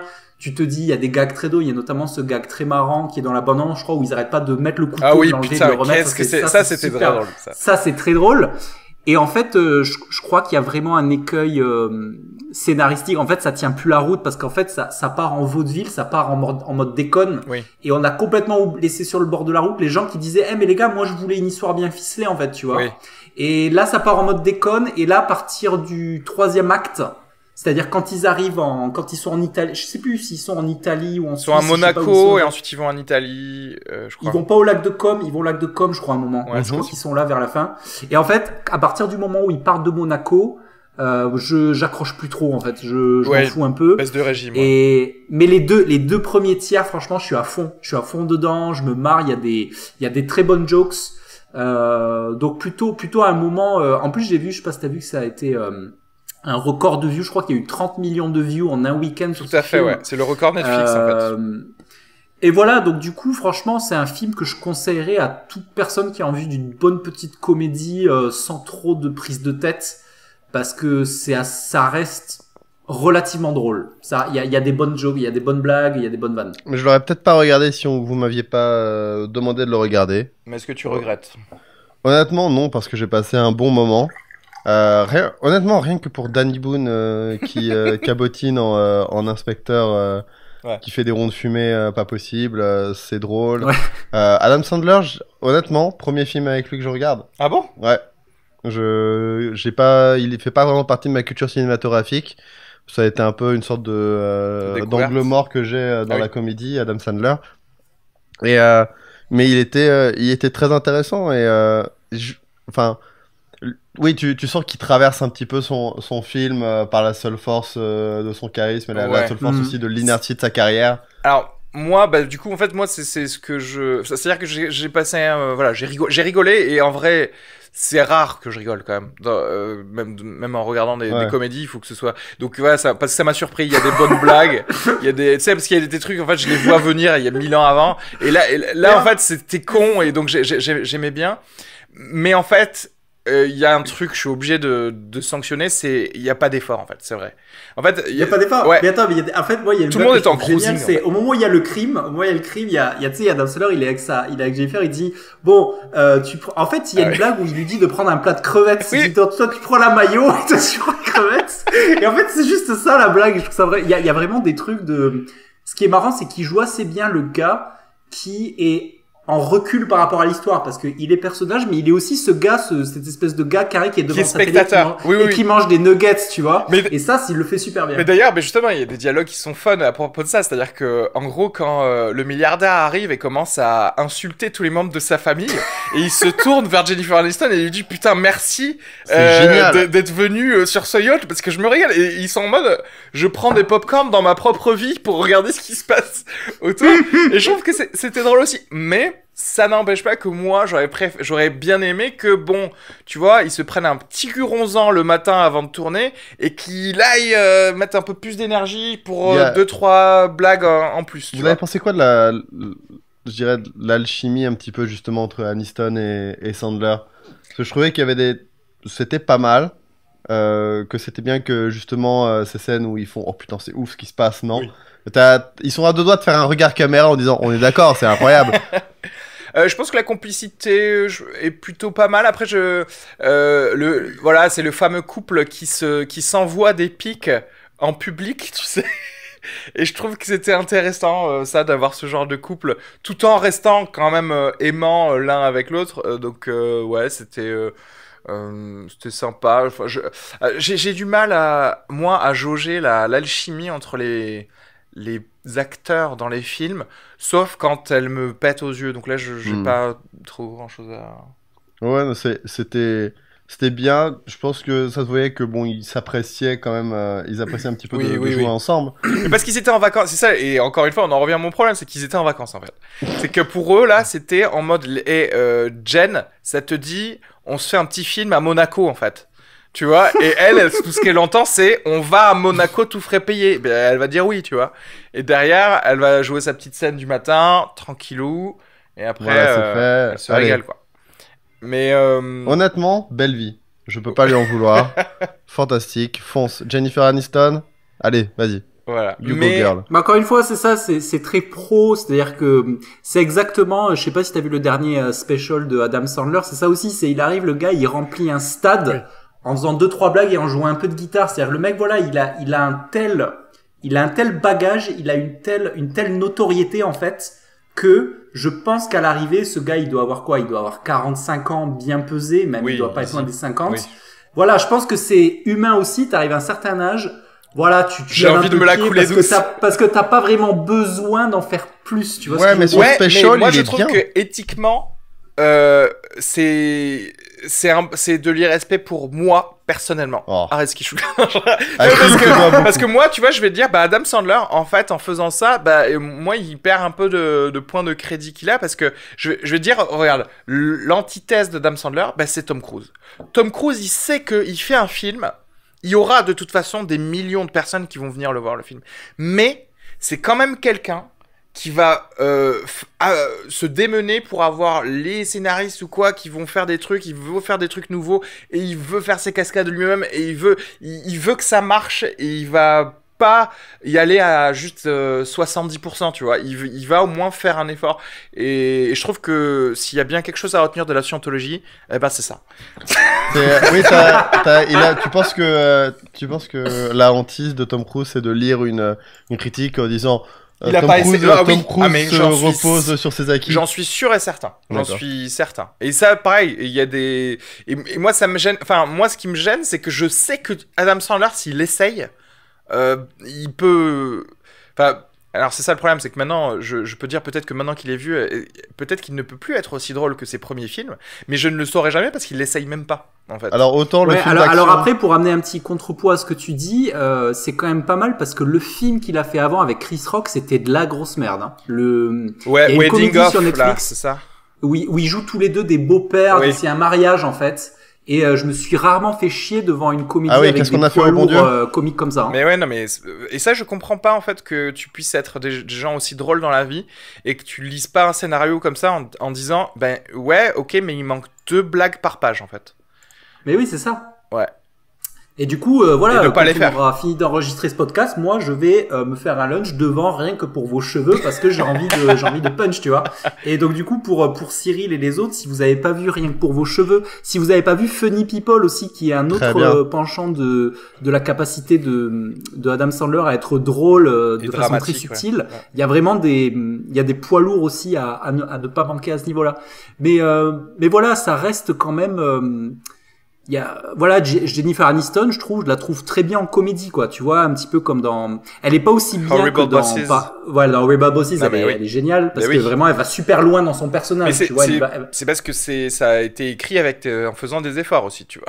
C'est pour ça. Voilà, ouais, certainement. Mais la prémisse de Horrible Bosses est déjà est très bien, oui. C'est vrai que là, il y a pas vraiment de prémisse, c'est juste, on va faire une espèce de petite comédie à base d'Hercule Poirot, donc oui. C'est fou ce monde dans lequel le capitalisme est tellement prenant et tellement dur qu'un film comme Horrible Bosses, les gens regardent en disant oui.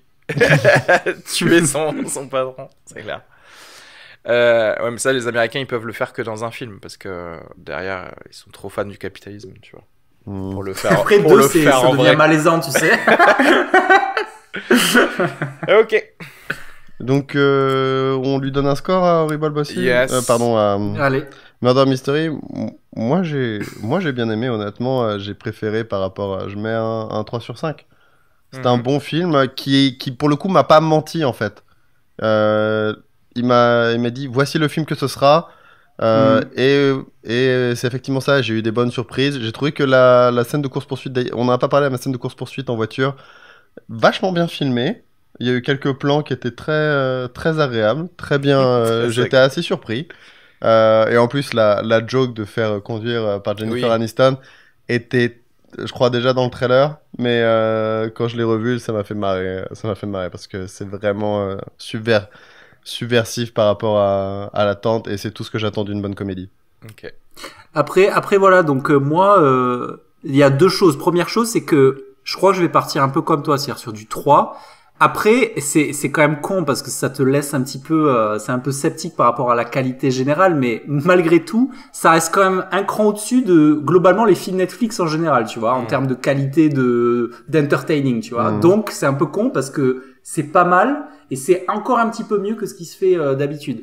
Et après, je pense à 2 autres films en fait parce que du coup je me suis interrogé, je me suis dit attends, moi je pense à The Other Guys avec Will Ferrell et Mark Wahlberg et je me dis si un film comme The Other Guys est vachement mieux, c'est parce que t'as des gars comme Will Ferrell qui vraiment vont à fond dans le truc. Exactement. Et ont certainement une capacité d'improvisation qui est stratosphérique par rapport à peut-être Adam Sandler.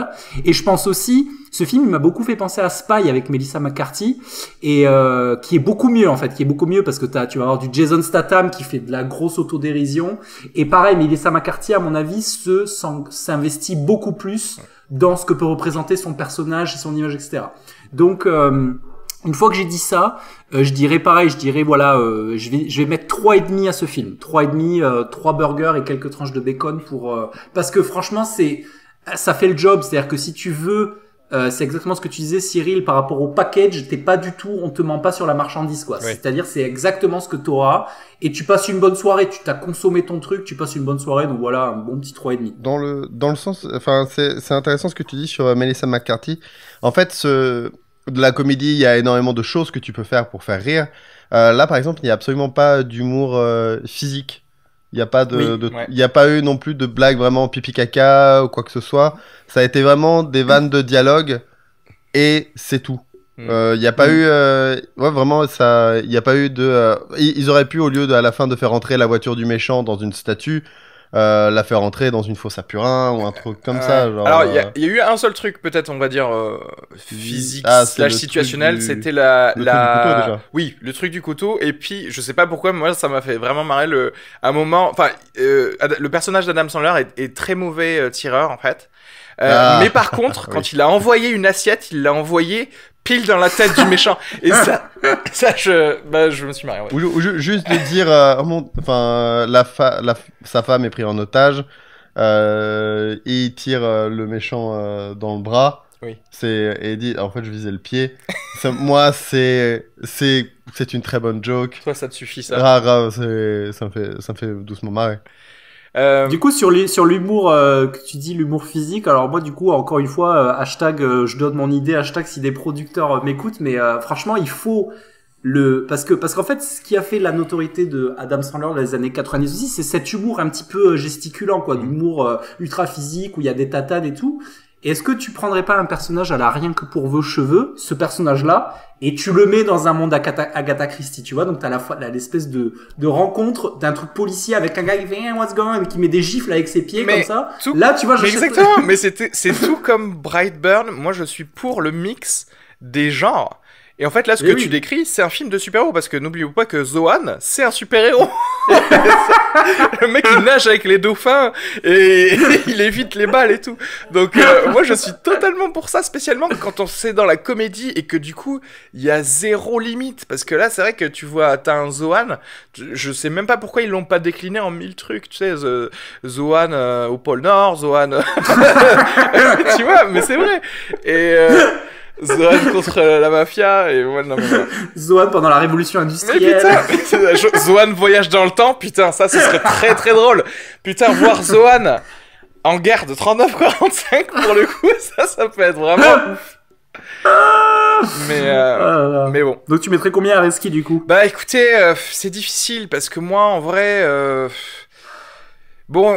Parce que vous avez été gentil et parce que là j'ai envie d'être un peu gentil, j'hésite vraiment entre 2,5 et 3 et bon je vais dire 3 miam. Mais 3 miam, moi il me semble que j'ai mis des 3 miam à des comédies que je trouvais quand même plus drôles. Donc voilà, je sais pas trop. Écoute, ça serait intéressant que tu me dises quoi parce que moi, pour le coup, le genre, la comédie américaine mainstream, c'est un genre que j'adore. C'est-à-dire, j'adore les comédies américaines mainstream. Et il y en a pas tant que ça des drôles. Ouais, mais c'est pour ça. Mais moi, je trouve que la comédie américaine mainstream, ces dernières années, elle a un peu baissé et j'ai pas envie que ce film-là soit un standard de qualité normal. J'ai envie que les gens se disent. Ce que je disais tout à l'heure, ça aurait faites plus un effort, tu vois, et me dire que plutôt, bon, Horrible Bosses, pour le coup, j'ai vraiment adoré ce film, donc, ou des choses comme The Other Guys, moi, c'est 4 miams, tu vois. Mais je pense qu'il y a toute une palette de 3 miams et demi qui existe, tu vois, où il y a tout le temps, tu vois, genre les films pas ultra ouf avec Will Ferrell, c'est 3,5.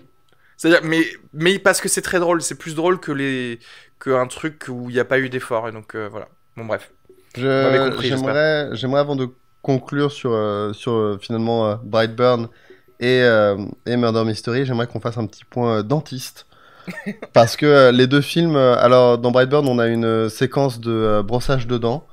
Ah ouais. Très mauvais brossage, hein, puisque le mouvement était horizontal par le personnage, donc c'est très mauvais. Pas du tout réaliste. Alors, tandis que dans Murder Mystery, beaucoup de scènes là... De fil dentaire. Excellent. Donc, il faut savoir que Murder Mystery a été sponsorisé par l'UFSBD, l'Union Française pour la Santé Bucco-Dentaire.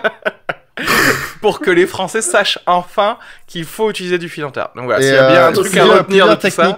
Plusieurs techniques montrées. Le truc avec la petite baguette. Ouais. Et ou simplement le fait de soi-même avoir le fil utilisé. Je suis très heureux que tu aies noté ça, Cyril. Non, j'ai regardé et j'ai vraiment pensé beaucoup à toi dans ce film en me disant... Et je pense qu'il va regarder les scènes de Floss plusieurs fois. Mais on voit souvent, moi alors c'est peut-être tout à l'honneur du cinéma des séries américaines, mais on voit souvent dans les films et les séries américaines des gens flosser. Ouais. C'est un truc courant. Les scènes, tu sais, le couple qui est dans la salle de bain, il y a au moins 2 personnages qui flossent, quoi. C'est un truc très courant. Alors déjà, faut savoir que passer le fil dentaire aux États-Unis, c'est normal. Alors qu'en France, c'est genre, what? C'est un truc en bonus, tu sais. Genre, il y avait un tweet, mais je sais pas si j'en avais déjà parlé. Il y avait un Twitter de Uberfact qui disait 20% des Américains ne se flossent pas. En mode... Bah, c'est dégueulasse. Alors qu'en fait, en France, s'il y avait 20% des gens qui se flossaient, ce serait ouf. Je serais très heureux. Déjà. Mais oui, c'est intéressant. Ça veut dire qu'en fait, les gens, peut-être, ils bossent tellement dans leur journée et ils ont tellement trop de choses à faire que leur seul moment de petite communion pour discuter dans un couple, c'est juste dans la salle de bain, quoi. Nous, c'est la cuisine. Ce qui est un peu triste. Hein. Oui, nous, c'est la cuisine. Ouais. Les Français sera plus dans la cuisine. Et je trouve ça plus sain, déjà, parce que ça veut dire que tu cuisines. Ce qui est plus sain que de manger des poulets sésame que tu ramènes, comme la maman dans Brightburn.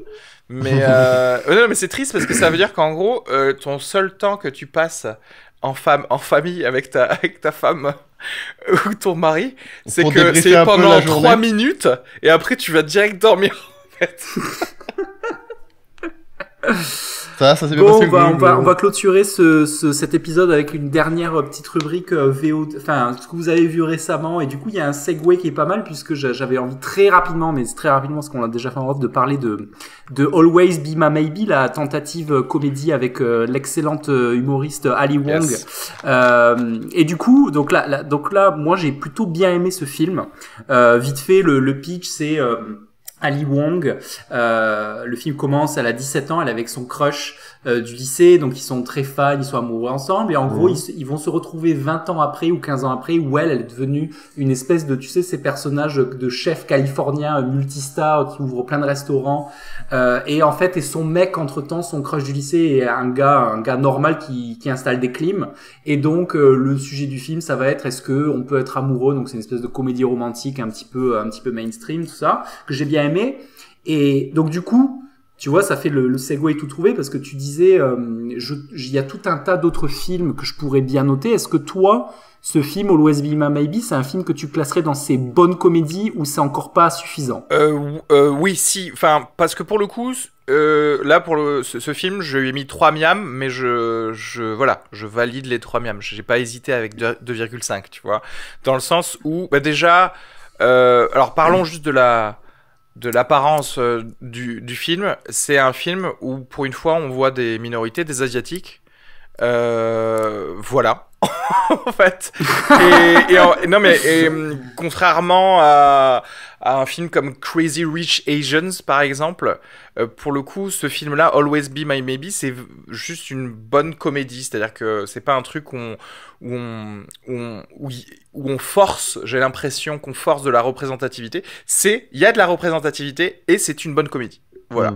Ali Wong est très drôle, Randall Park aussi. Randall Park qui jouait dans cette série Fresh Off the Boat qui était très cool. Qui est écrite par Ali Wong d'ailleurs. Ah oui, écrite par Ali Wong. Et c'est marrant parce que ce film, il est coécrit par Randall Park aussi. Ah oui, d'accord. Et non mais c'est cool parce que ça parle de plein de trucs, ça parle comme tu dis du succès d'une ex et voilà est-ce que on vaut autant si on n'est pas aussi j'allais dire reconnu ou des choses comme ça.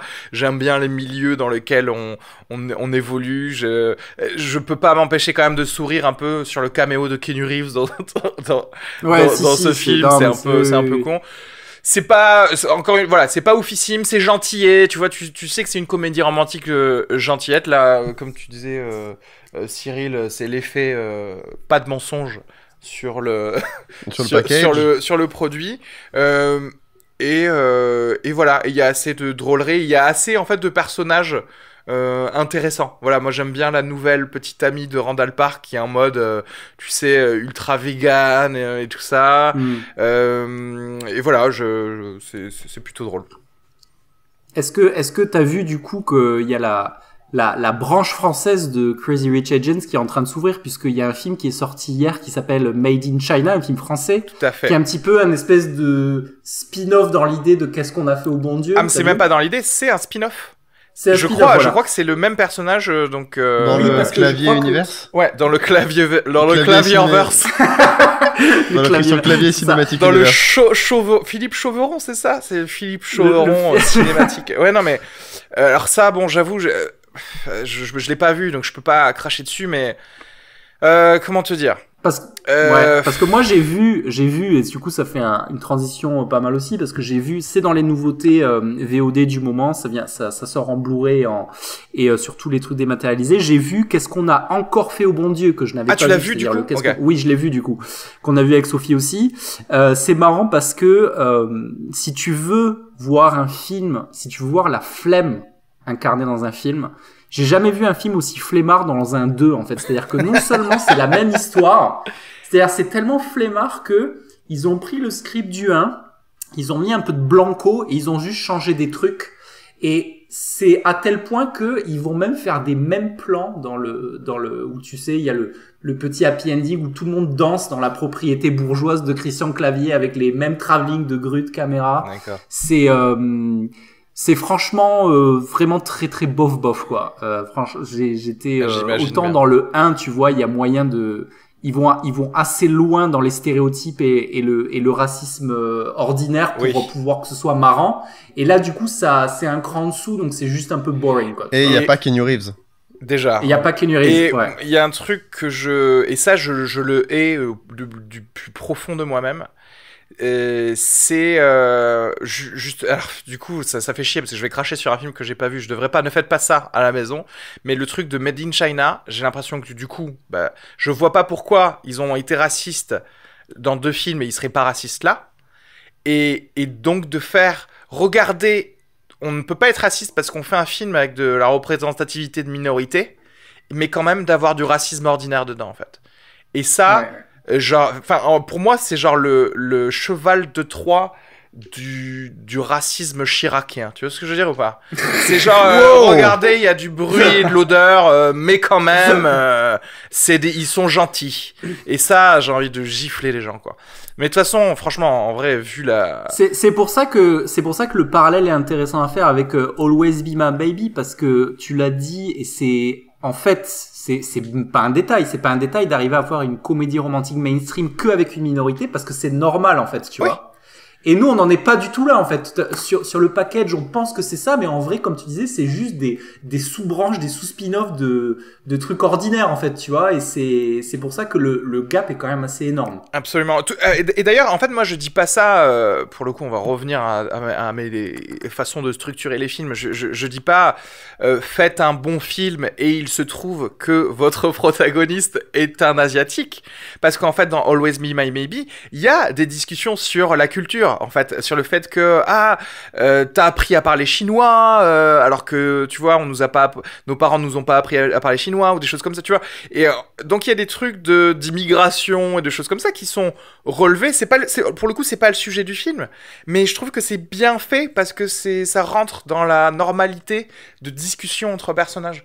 Et voilà, donc je renie pas le truc il faut que la culture d'un film soit un truc de blanc catholique et juste de substituer les protagonistes en faisant genre c'est comme si c'était un blanc, parce que par exemple il y a une série qui s'appelle Planqueur sur comment ça s'appelle, sur Netflix, tu vois.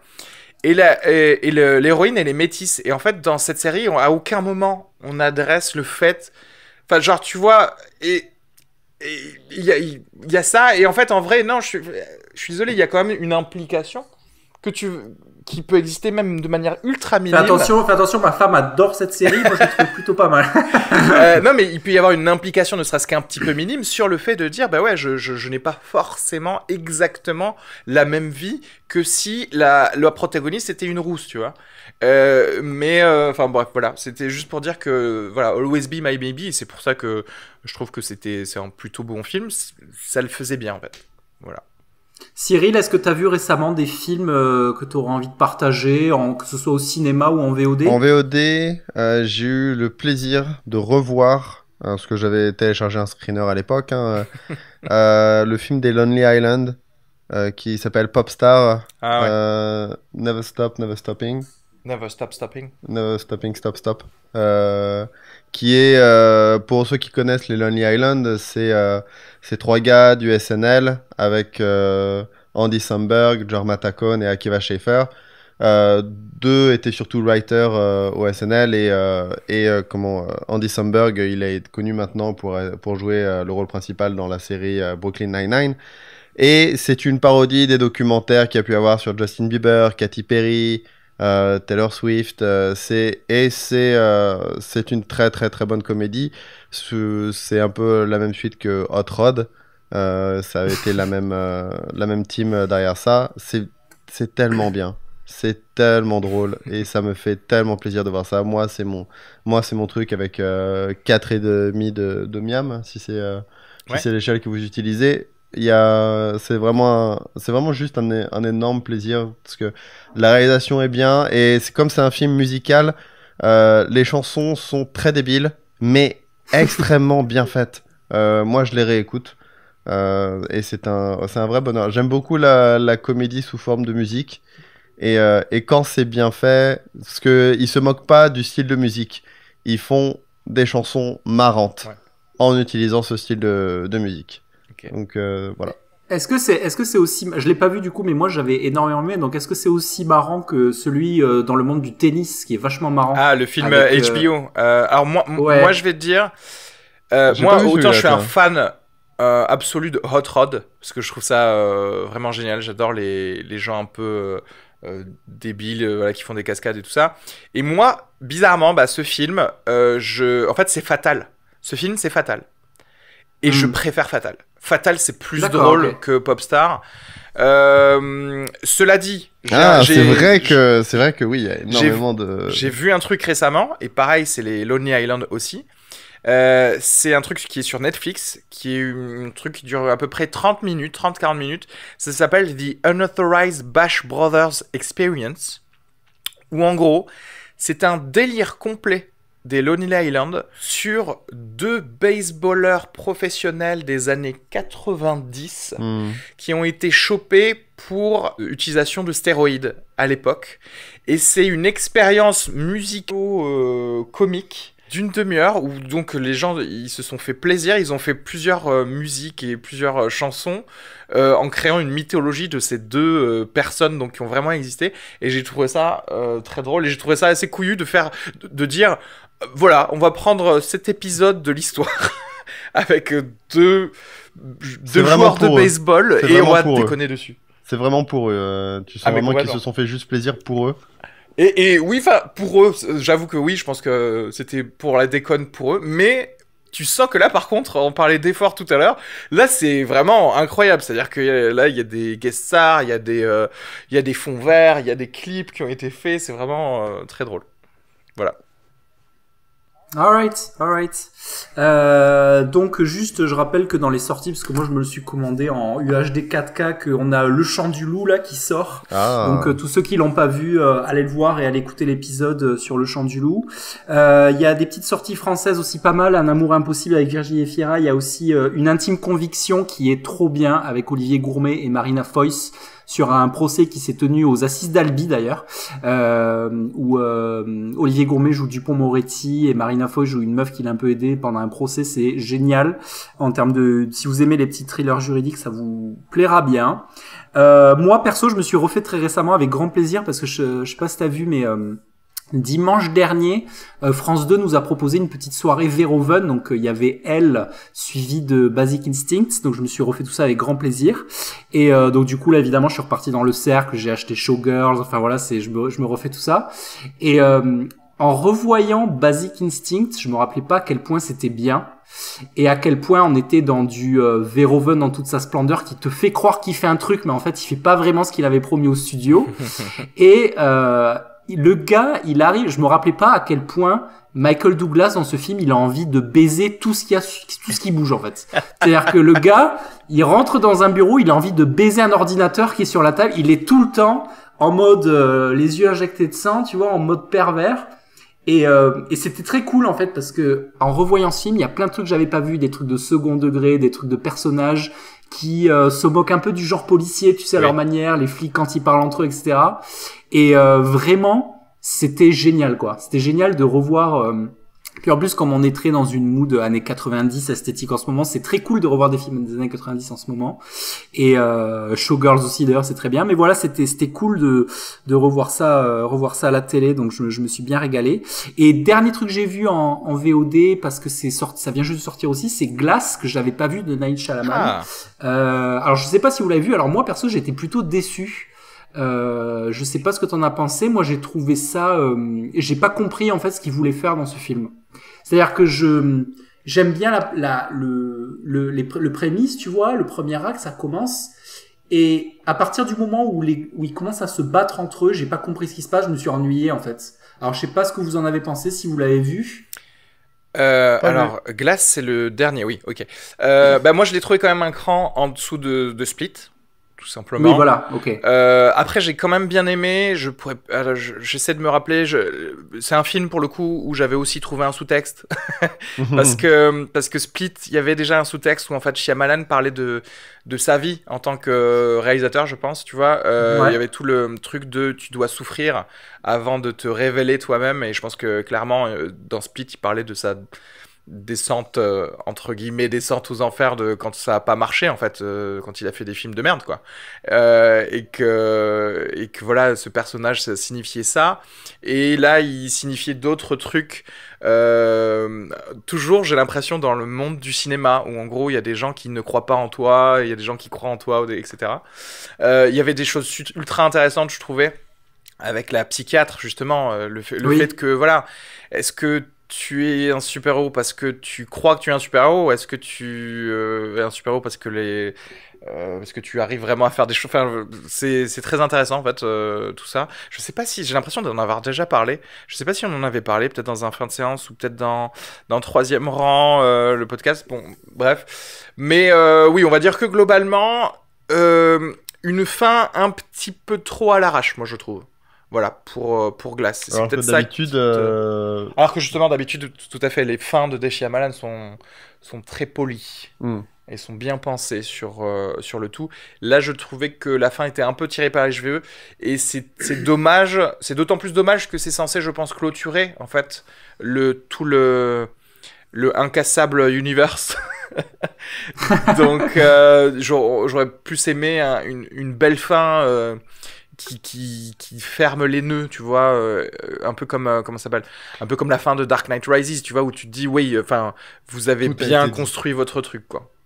Pardon. Tu sais, moi, mon interprétation, c'est j'ai l'impression que, tu sais, Night Shyamalan, il avait pris un virage très épuré, genre 2 € de budget, et c'était vachement bien. Oui, j'ai revu The Visit récemment. Exactement. Tu vois, je revois Speed.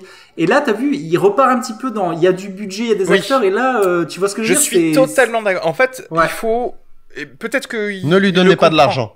Non mais oui, mais c'est un gars, il sait pas faire des films à gros budget, mais c'est tant mieux en fait. Je préfère voir 10 films de Shyamalan qu'un film avec le budget de ces 10 films en fait.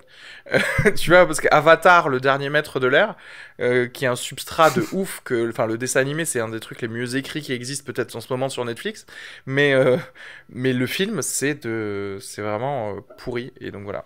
Juste donner $1 million max à Shyamalan. C'est ça, exactement. Bon, bah super, bah ça clôture bien notre épisode. On vous donnera rendez-vous pour d'autres épisodes cet été, parce qu'il faudra forcément faire un épisode blockbuster.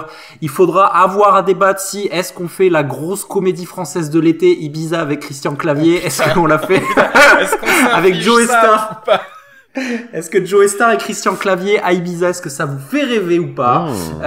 Mais je pense qu'il faudra se caler un petit, parce que sur les sorties de fin juillet, on pourra largement se caler un petit Fast and Furious et Anna, ou un Spider-Man Anna au cours au mois de juillet, ça pourrait être sympa. Yes. D'ici là, n'oubliez pas les réseaux, n'oubliez pas le mail, et puis on vous dit à la prochaine. Bah oui, à la prochaine. À la prochaine. Salut les gars. Cheers.